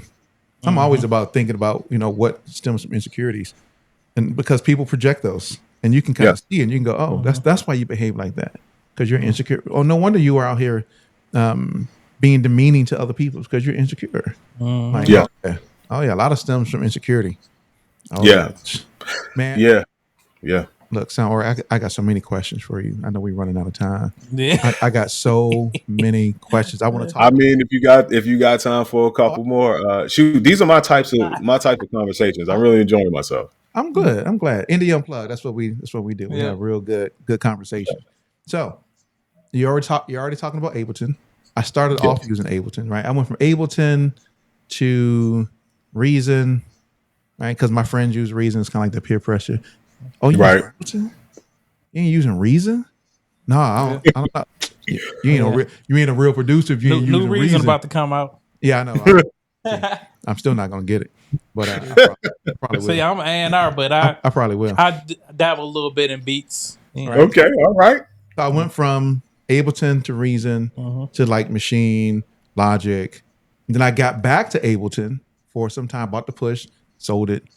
Then I got the MPC. Now I'm back in MPC and Logic. That's kind of like my Logic just came out the other day, the third day. Okay. Logic Pro. it was the Logic Pro 11 update. Oh yeah, I heard about it. Yeah. I've never used Logic. That's like the only DAW I've never used. Is because I've always been a PC guy. So I've no Logic experience, but shout out to Logic, man. Nah, it's What dope. what they coming out with is oh my gosh. Man. Like if I had to shoot, it's Logic. I know I'm about to talk about Ableton here in a moment. Yeah, nah, and I'm not gonna hate and say about time. Right. No, you're right. Right. Kind of like when Reason got VST plug-in support. You're like, about time. I know, right? Look, I'll remember that conversation. Before I ask the question. Now he brought it up. I gotta. So I saw a post. Mhm. It wasn't even a post. It was the were y'all doing see, and let me ask about unquantized at the same time. So kind of Yeah. how you came up with unquantized, right? What was the process for that? Did you so this is the whole question. Right. So how'd you come up with unquantized? And did you identify starting a podcast with Trizza that you felt something was missing within the production community? And the reason why I want to talk about it is because I saw them talking about the recent release. They were bagging on it. Yeah. Oh, they were bagging on it. They were like Went VST, off. VST just now, like what? And I'm like, Yeah. yeah, we got VST because I was using Reason at the time. We got VSTs. Like, Well, it's funny. I'll answer about the inception in a minute, but it's always been a running joke on Unquantized about Triz's hate for Reason, and it's not really a hate. It just I don't know how it came about one day, and we just kind of stuck with it. He became known as the person that hated Reason, but he really doesn't hate Reason. By the way, shout out to my dog Trizza, man. It's been my dog for a minute, and us really going in on it for that. It was warranted though. No real hate, but I'm like, yeah, what was that, like 2018, 2019? Fam, that is They need wild. Mhm. That is wild. But the inception of Unquantized couldn't have been more organic than it was. The way we started Unquantized was it was the day, or at least the first week, where Instagram introduced the feature where you could go live. And me and Trezor we were hanging out at the time. We probably had known each other for maybe a year, maybe not even a year. And we were like, yo, let's just test out, because that's my dog. We like to test out new stuff. So we're like, let's just test out this Instagram live thing. So we started going live and people started watching, and we just started doing it every Friday. And we didn't have any thought of making it a podcast or anything. We would just go live. We would have a bottle of Jameson, Yep. and some ginger ale. And it's way back in the day, long time ago. But anyway, and we would just be on live, and they would kick you off, and we would just come back, and we would go until we finished the bottle of Jameson. The first episodes, if you could call them that, of Unquantized used to be 5 and 6 hours long. We would literally be there from like 4 p.m. to like 11 or something crazy like that. And as we were doing it, the first couple of times, we were asking the people, like, what should this be a podcast, and what should we do? And we're just getting a lot of input from people, and then we just decided to call it a podcast. And I believe we were trying to come up with a name. We had people weigh in, and then I think Trizza was the one that came up with the name. He came up with Unquantized, and I just added the D and made it past tense. I added the letter to it and made it past tense, but that's just how it came about. It was just super organic. We were just going live on Instagram just to test out the Instagram feature, and we saw the engagement and how we got to build the community, and people started asking a lot of questions, and I liked talking, and and he liked talking too. So and people liked it, and that's just what it became. It was dope. Thank you, sir. It actually was a dope pre-podcast, right? Yeah. Because nobody was really doing that. No, this is way before the whole podcast movement. Yeah, right. Watching two guys in music production talk about music production Yep. and talking about, all things related to music and producing and DAWs and tips and tricks and And we were funny. We were very funny. It's like hanging out with homies. Like, it wasn't professional at all. We were very funny. Both of us have industry insight, so we would tell a lot of stories. Both of us have credits, so we can answer questions from a professional perspective.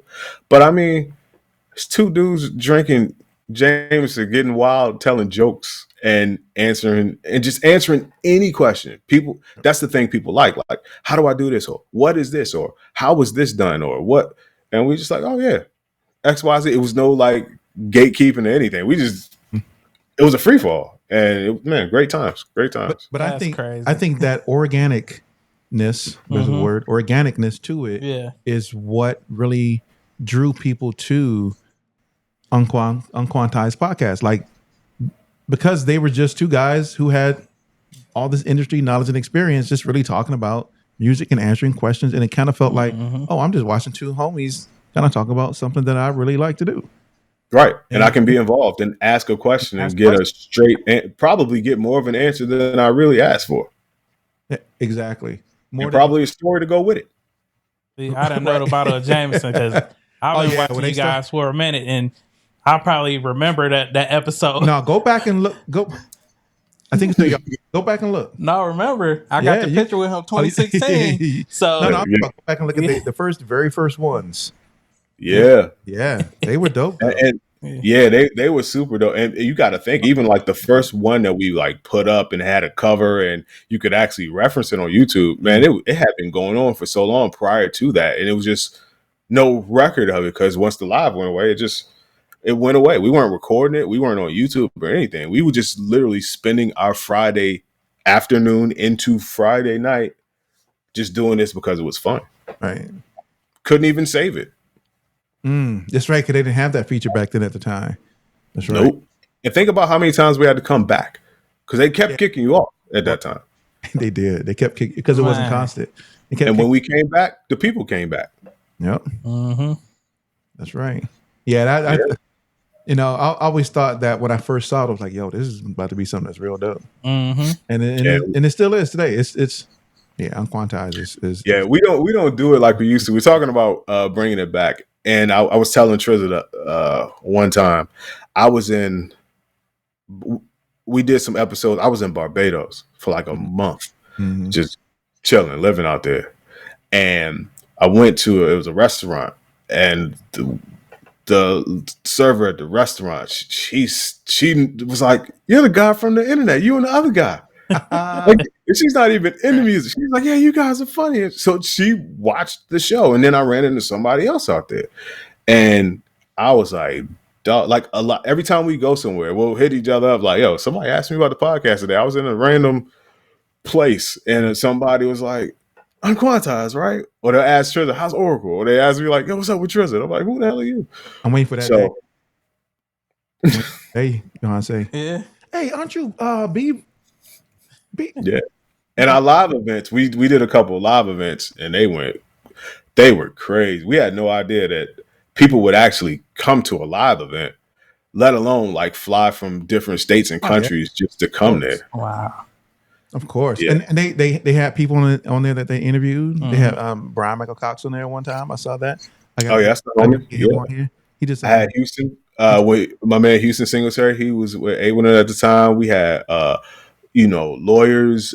We had music publishers, Brandman Sean. We had a whole bunch of people, just friends of ours that we knew. And that was actually the easiest thing in the world to do because usually we're the ones doing all the talking. So at the thing, it's just expert panels, and we're just kind of hosting, and the questions are off of other people. So that was actually easier than doing the show. But we've also been invited to other people's live events where we just kind of took it over in different states. And the person, we're like, you don't even have to talk if you don't want to. Me and Trez are just going to sit here and cut up for the whole audience for however long that we're here. Exactly. That's right. Yeah. Waiting for that day. Never scripted, never rehearsed. We never prepared for a show. We would just turn on the camera. No preparation ever. I'm gonna prepare, especially like when I do interviews. I prepare. If I'm just gonna go live and just do something, then maybe I don't prepare. If I'm actually to do video, I script the whole thing out. Yeah, interviews are different, and it's also a different time in the space too. Yeah, it's also a different time. Like now. It might behoove you to prepare, but back when we first started, we were just so loose with it. It became the style. So if we would have prepared, it would have kind of just took away from the feel of whatever we were doing. Yeah, for sure. Okay, last couple of questions. Let's go. So I want to definitely learn more about your collaborations with Ableton and TrackLib, and can you also discuss how these partnerships, how they came about? And what impact do you believe that they will have on the music producer community, specifically for independent music producers. Okay, awesome. The Ableton collaboration came about. First of all, for the people that are listening, like, what Ableton collaboration are you talking about?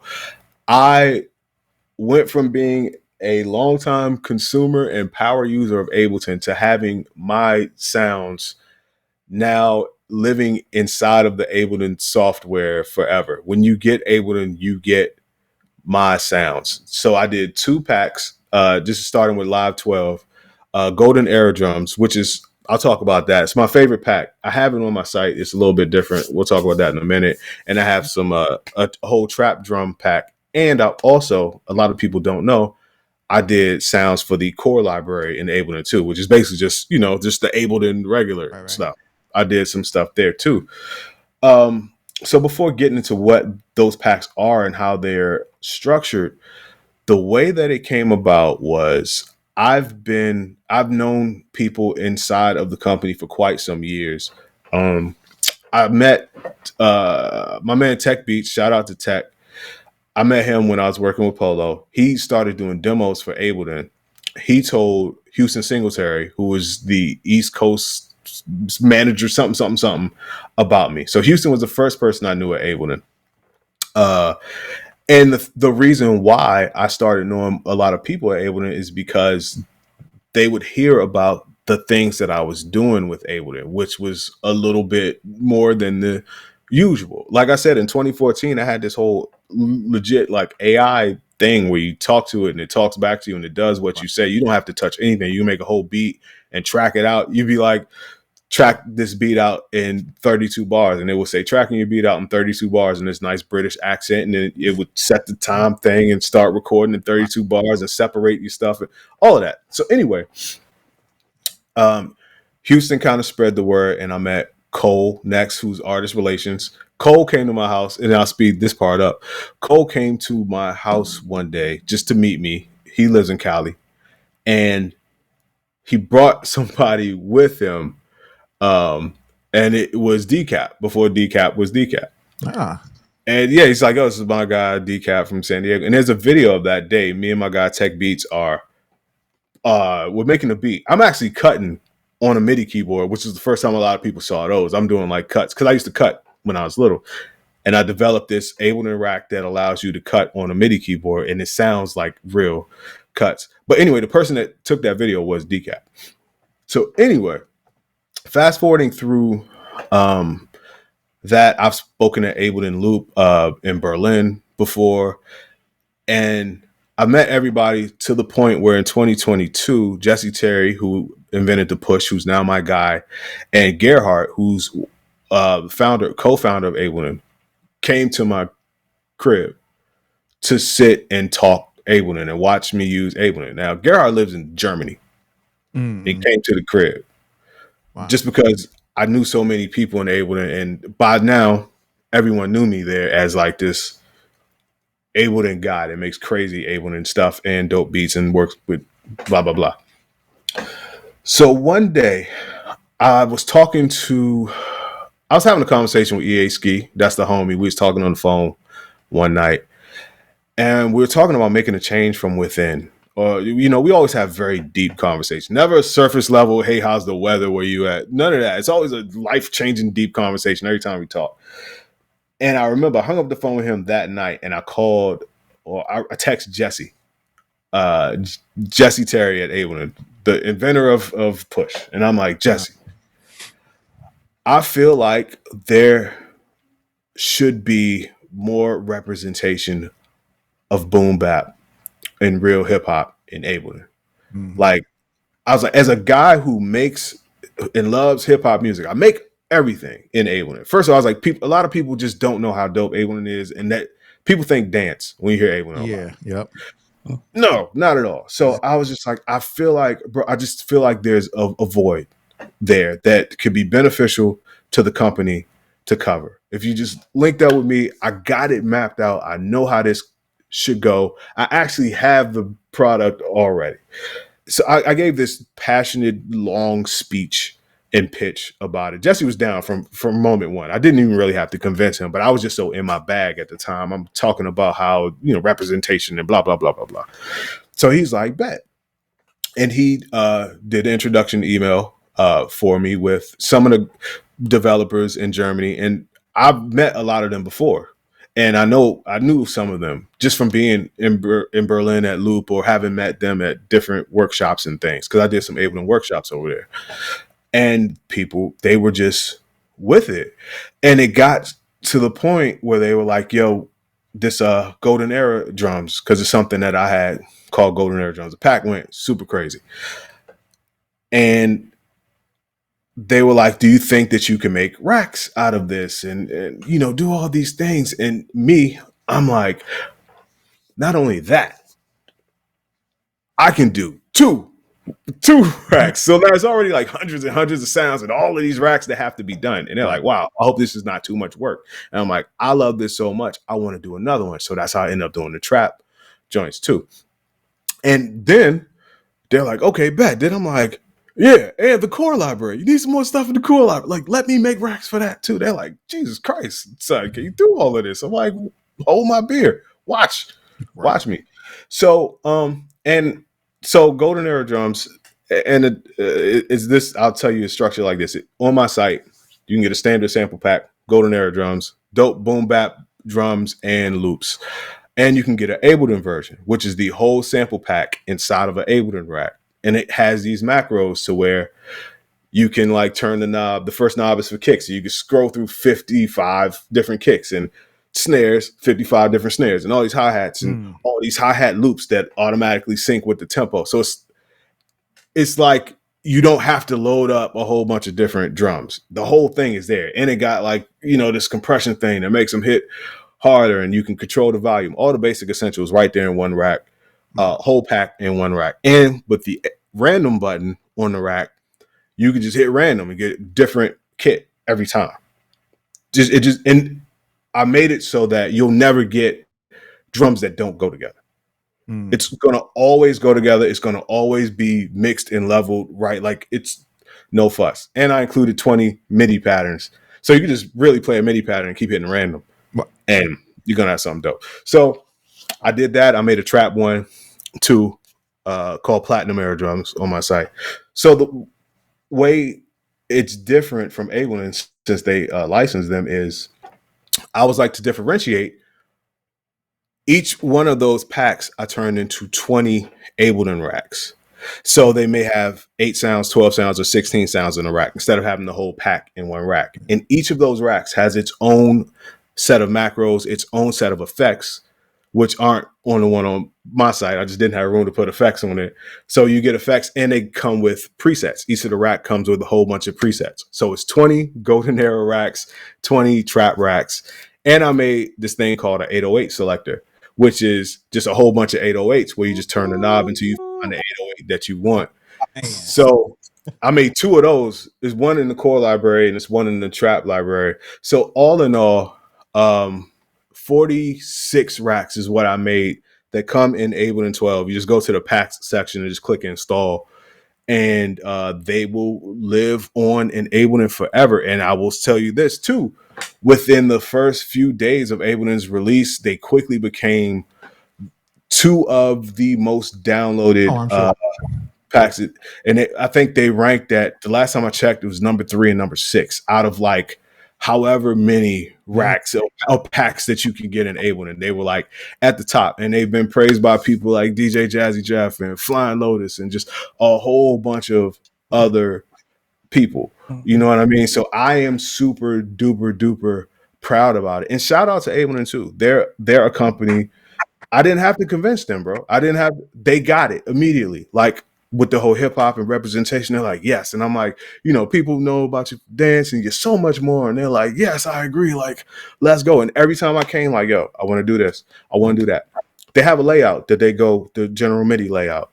My layout is my old MPC layout. Kick, snare, hi-hat, open hat, kick, snare, hi-hat, open hat, the top, rest of the pads or whatever. Right.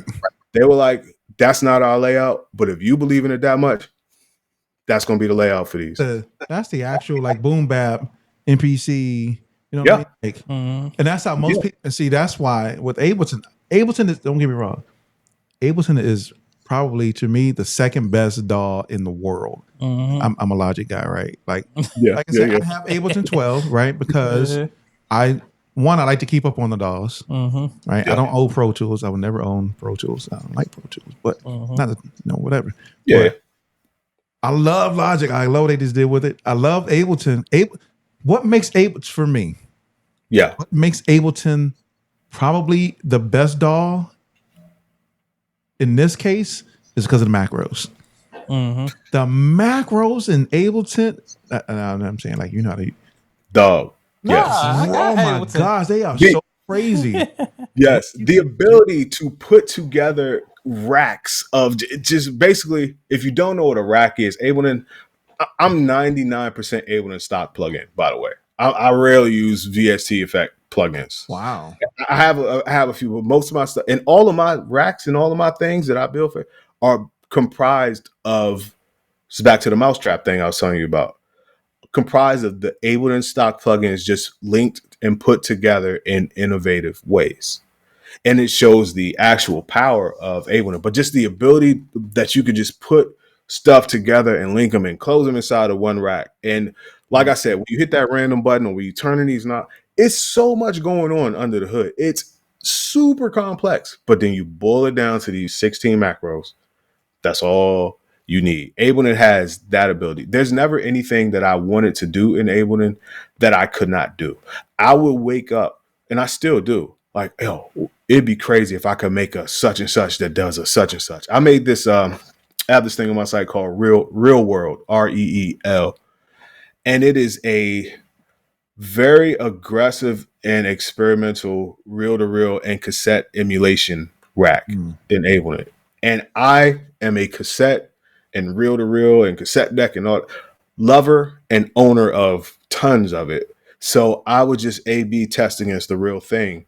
I mean, down to the noises that are in it, the dropouts, the way, and I made it all with Ableton stock stuff. It's very powerful. And really quick, because I know I'm going on and on about this. Good. In the making of those racks for Ableton, and since we chose to do this in a unique way that was different from what I was currently offering, one thing that they did want to implement was the MPE stuff because they're big on MPE. And I'll tell you this, I was not an MPE guy, nor did I know how to create MPE friendly things or how MPE really worked under the hood. But I sat with it, certain things like that, like just give me a day. Just give me a day. And I put together, so a lot of the racks, they have these MPE things where if you hit the pad of the up here or down here, it'll put different effects on the whole kit. It's really wild stuff. And they'll tell you in a lot of interviews, they're like, I used MPE in a way that no one has ever seen before. And they're like, we don't even understand like how you did a lot of this. But it comes from, it's a, once again, boom bap techniques. You take things that aren't really meant to be and you just figure out ways to make them work to achieve what you're trying to do. Like, I don't know the rules of MPE or how other people were doing it, but I'm just going to make my own style, my own thing, be different, be dope. And it turned out to be something that even the developers, man, shout out to all of them. They were like, we don't even understand what's going on here. Like, that's crazy. But it just goes back to having a passion and wanting to be innovative and having something that has the capabilities to allow you to be as imaginative as you want and achieve the result that you want. Right. See, that's that innovative and creativity right there. That's why he's a sound oracle. Yep. Sound Oracle. Right? Sound oracle. Coming from where he was, Anomaly. Right? Think about the journey. Anomaly. Retiring as a rapper at the age of 14. Yeah. Getting into music production. Moving from Baltimore, from the studio that he had there, all the way to Atlanta. Being consistent. Right? That's what I wanted to say. It was the consistency.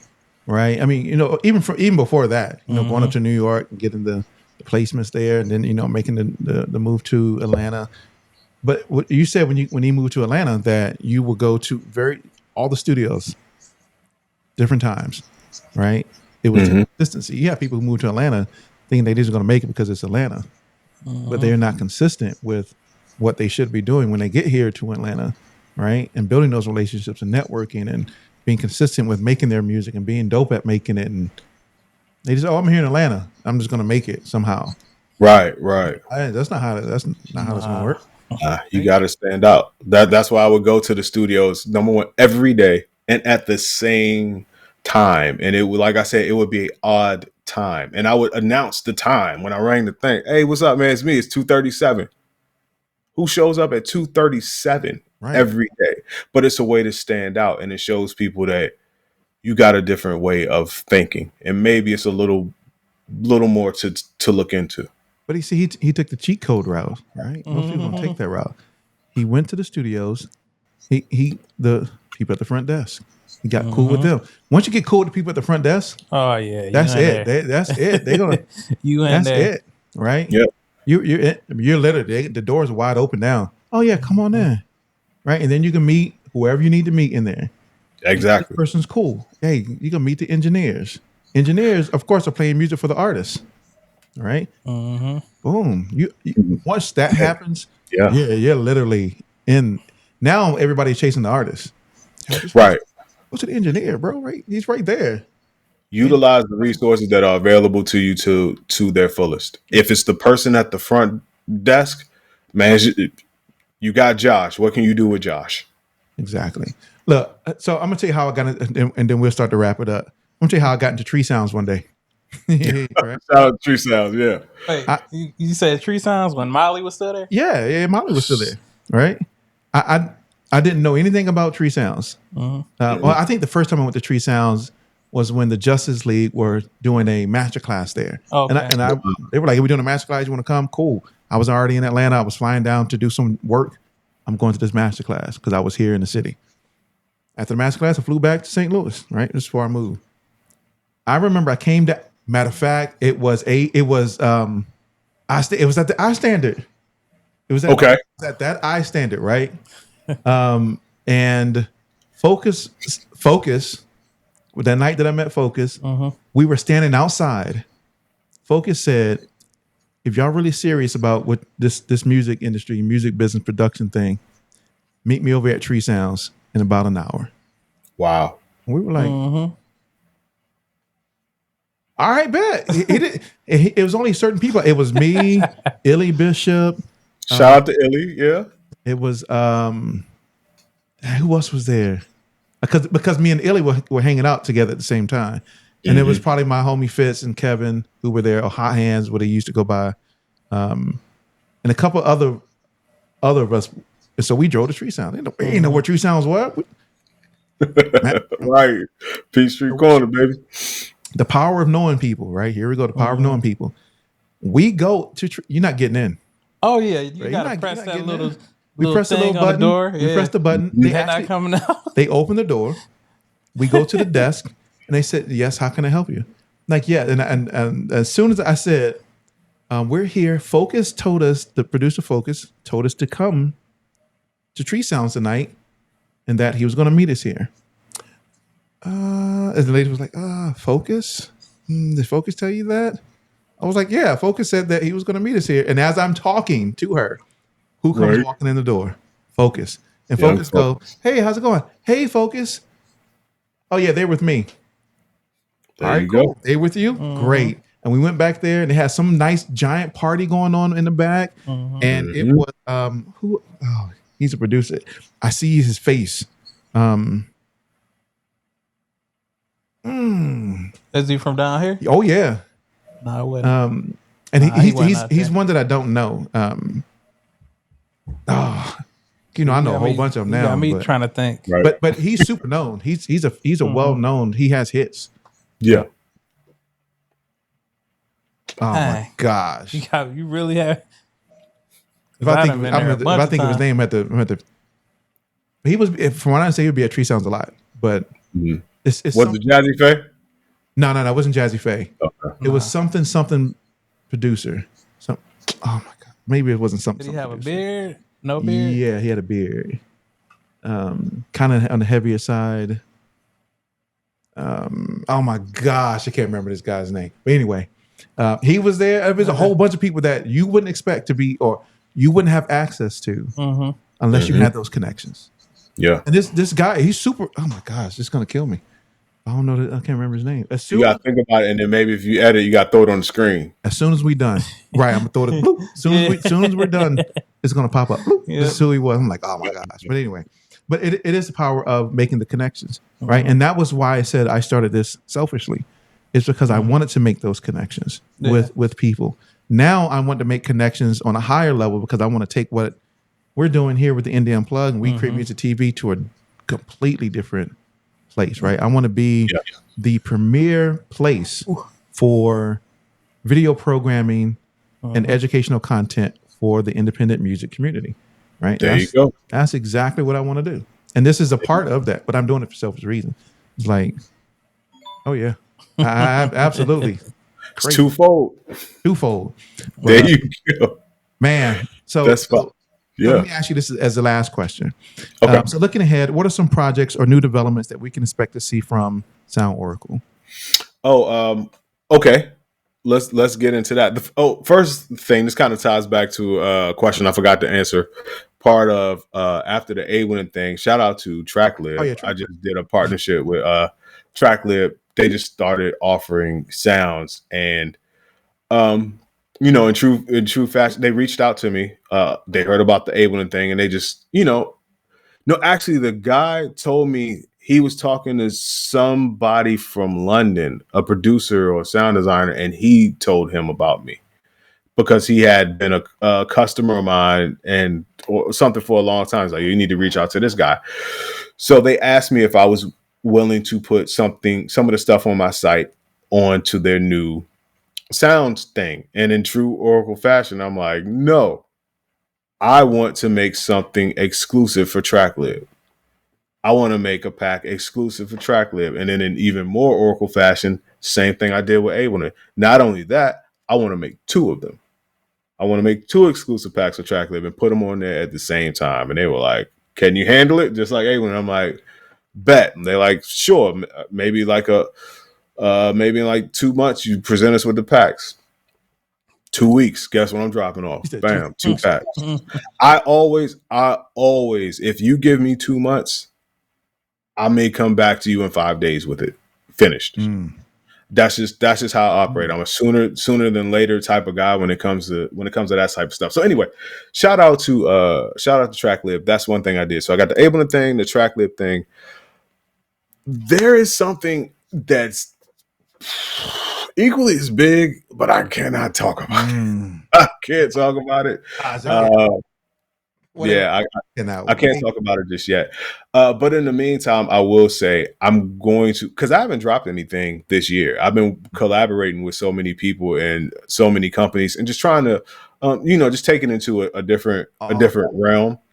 That I haven't dropped anything this year. So I'm going to take a lot of this year to focus on more drops, especially, I'm going to do more packs and more collaborations, but I'm really going to go dive deeper into the Ableton thing because that's my passion. So if you use Ableton, shout out to you. More effects racks and more things coming. And moving forward, every time I do a pack, I'm going to make an Ableton version of it with all the crazy macros and all of that stuff. And that's going to become part of my signature. Like there'll always be an Ableton version. And I got like 3 things going on, but I can't say anything about them. Licensing?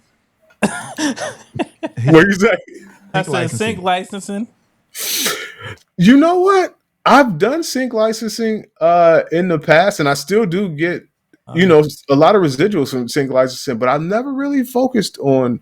I haven't focused on sync licensing. I might want to get back into it. Funny enough, I think they just recently re-aired like a 50 Cent Behind the Music thing, and some company approached me because I own a decent percentage of a few songs, and I had to do the licensing and all that stuff to get paid out, and it made me rethink like I should probably go back into that. And another thing I want to do is be more front facing. Like I love the fact that I'm doing this, and I've been on a lot of a lot of different platforms lately because I don't talk a lot. And a lot of people just don't know the things that I've done or produced or been a part of or anything like that. And I just think I want to do a lot more of that because when I was a little more vocal and active than I am now, it always seemed to it helped a lot of people. And people still say, man, I heard you talk about this, or I met you this one time and you told me this, and or I saw you on a podcast and you said this thing and it helped me out and it really got me going. So I think I want to do just do more of that because I'm always community first, you know? Mm-hmm. Yeah, I like that. And I'm gonna tell you what I need in my life though. What's that? In my Talk life to me. is a Kai expansion Sound Oracle pack. That's life right there. I need a called like send it to my text. The Oracle just drum. So I need something in NPC world. I'm like, got you, because or machine. Oh my, I need a pack of one of them. You're not the first to ask me for those things. So I don't know, man. Maybe if we pray hard enough to the Tooth Fairy or the Easter Bunny or somebody, that maybe gonna make that a reality. Because right now I got to go like take the packs that I bought and actually with the drums and make my own. Right. I can make my own expansion pack in Machine or in Ableton, right? But I want to do that. I want the right. You want it ready to go, nice and curated, nice and put together. You know, I like it. I like it. It reminds me of something else that I want to get back to as well. I used to do a lot of focus groups.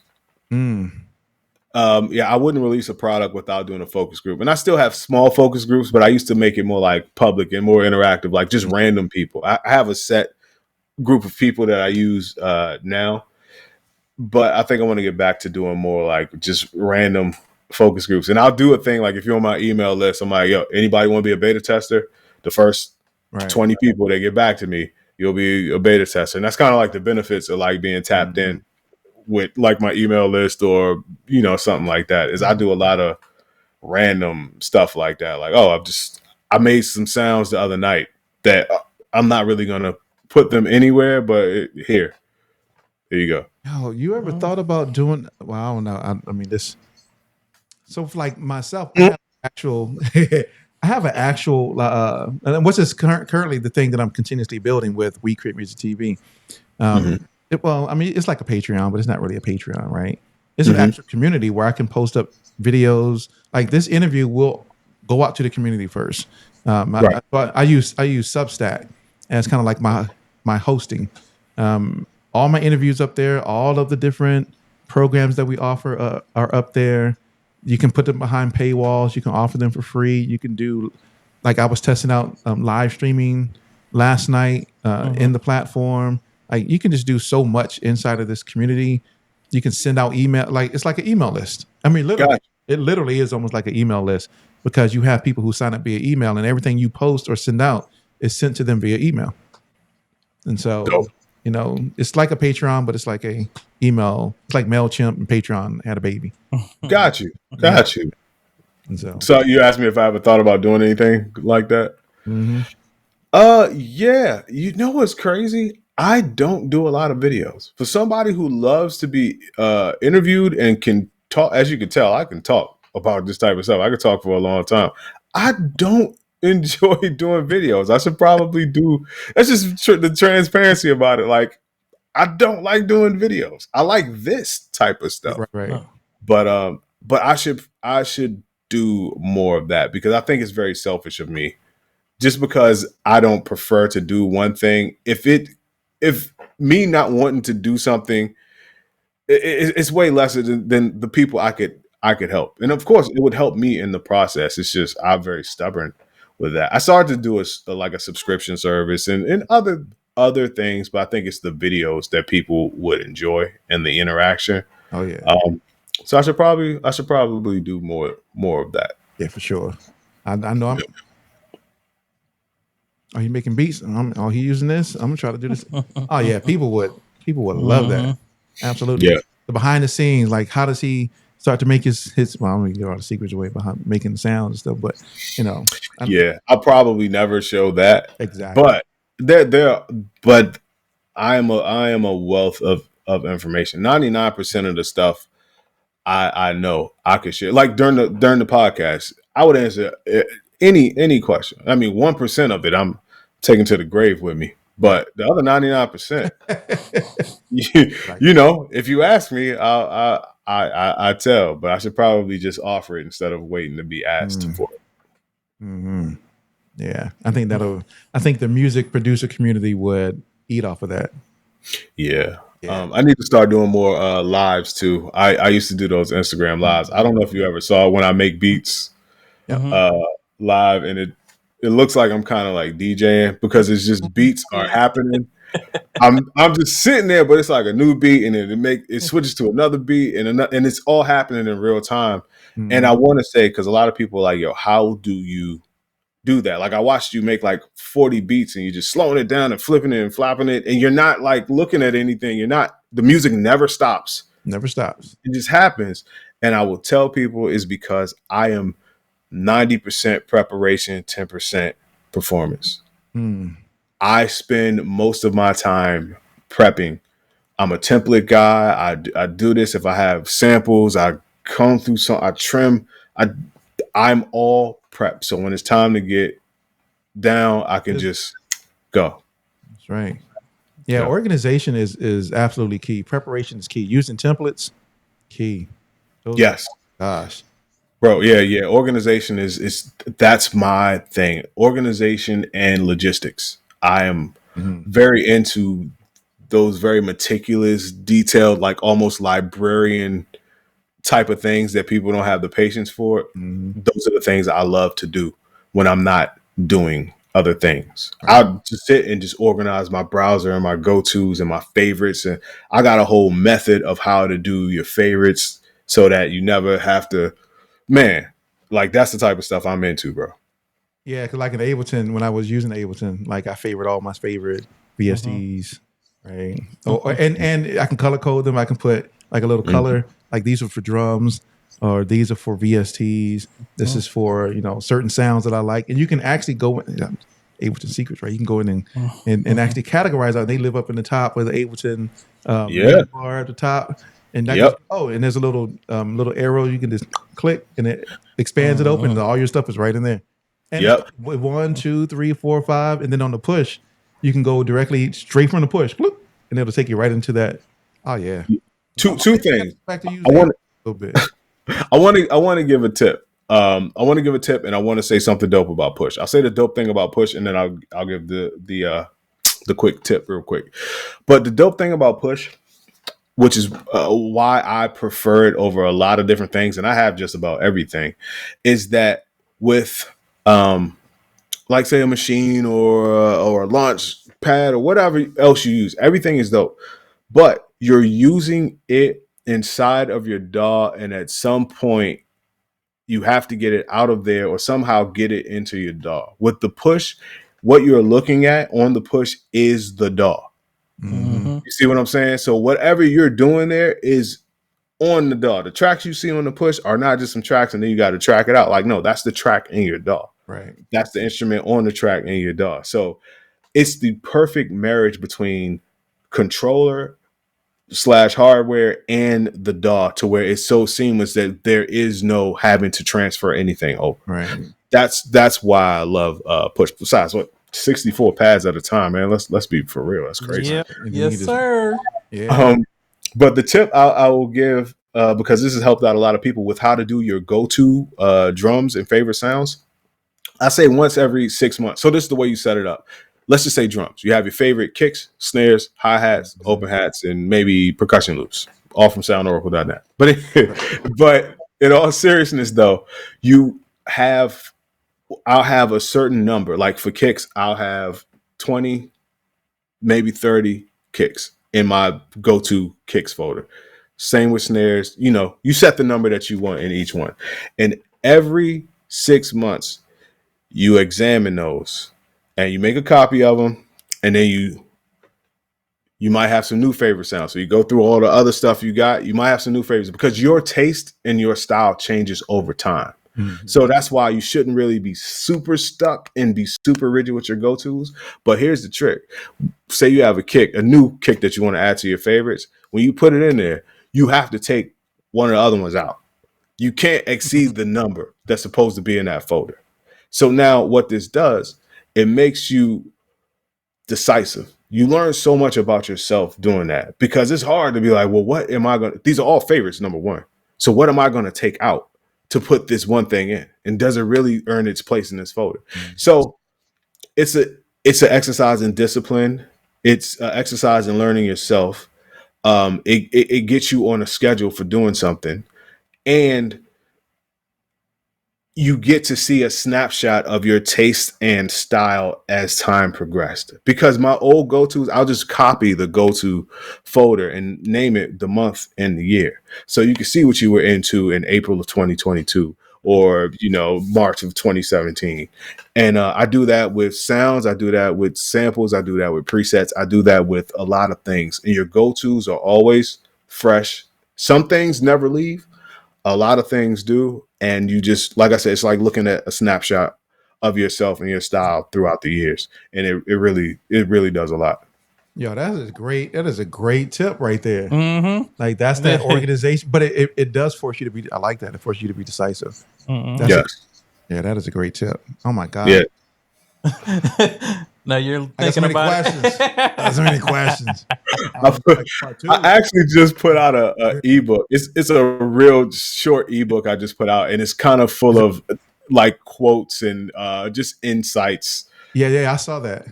Yeah. Yeah, it's nothing. It's only like $2.99. It's not meant to be like anything crazy or a real product. And I'm using it to also push something else. So you probably saw that too. To sign up for a waiting list. I'm doing something with no ID, and it's to sign up for the waiting list. So, man.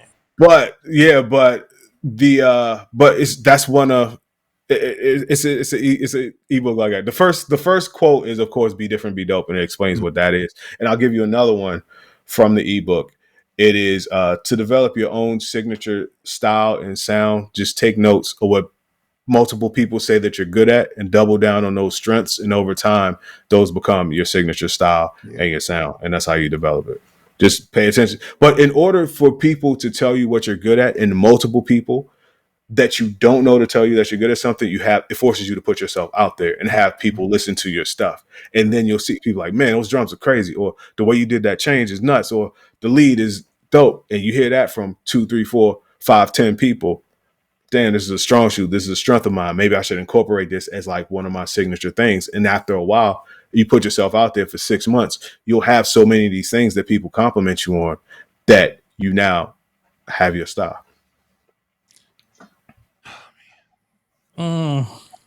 Ladies and gentlemen, that's facts right there, though. Yes, sir. That's amazing tips. Oh my gosh, Sound Oracle, man, it's been a blast, brother. Been a blast. Sir. I mean, we could go on for we over 2 hours in, but it's a conversation. Look, I can talk, Yes, sir. stuff, especially about music stuff. But Yeah. man, Listen, fellas, this is my type of get down. Y'all are this again. awesome, and I can talk about this stuff forever. Yes. Sure, we have to do this again somehow. Yeah. Whether it's virtual, Part whether two. it's in face to face, or whether it's Yeah. doing Yeah. an event, because I got some events that I want to put on, and so I'll pull up. we gonna do some You stuff. heard that, right? I did. I heard him say pull up. We I'll gonna pull up. I would have pulled up now, but I told you, and it's not a secret. I have a newborn. see. So Congratulations. Yeah, of course. Thank you. How does he juggle fatherhood and being music producer and being married? Like, how do you juggle all these things? Hey, put him in the studio. He's only 2.5 months. Very new. New. Still got the tag on him and everything. But we had a music lesson today where I chose to teach him loosely about sampling, to teach him about Jay Dilla, and to teach him about De La Soul all in one lesson. So what you do is you put on Love Ballad by LTD, one of the greatest R&B songs to me. I love that song. And then after that, you follow that up with Much More by De La Soul, produced by Jay Dilla, and it's a De La Soul song. So it covers all three. You put on Swahili Land from Amar Jamal. I love that. I'm a big Amar Jamal fan. Shout out to all the jazz heads there. And then you put on Stakes is High, produced by Jay Dilla, De La Soul song. So that's how I teach them about sampling, teach them about R&B, teach them about jazz, teach them about Jay Dilla, teach them about De La Soul, all in one lesson. See? Now, I try to teach my kids when they were young about music. And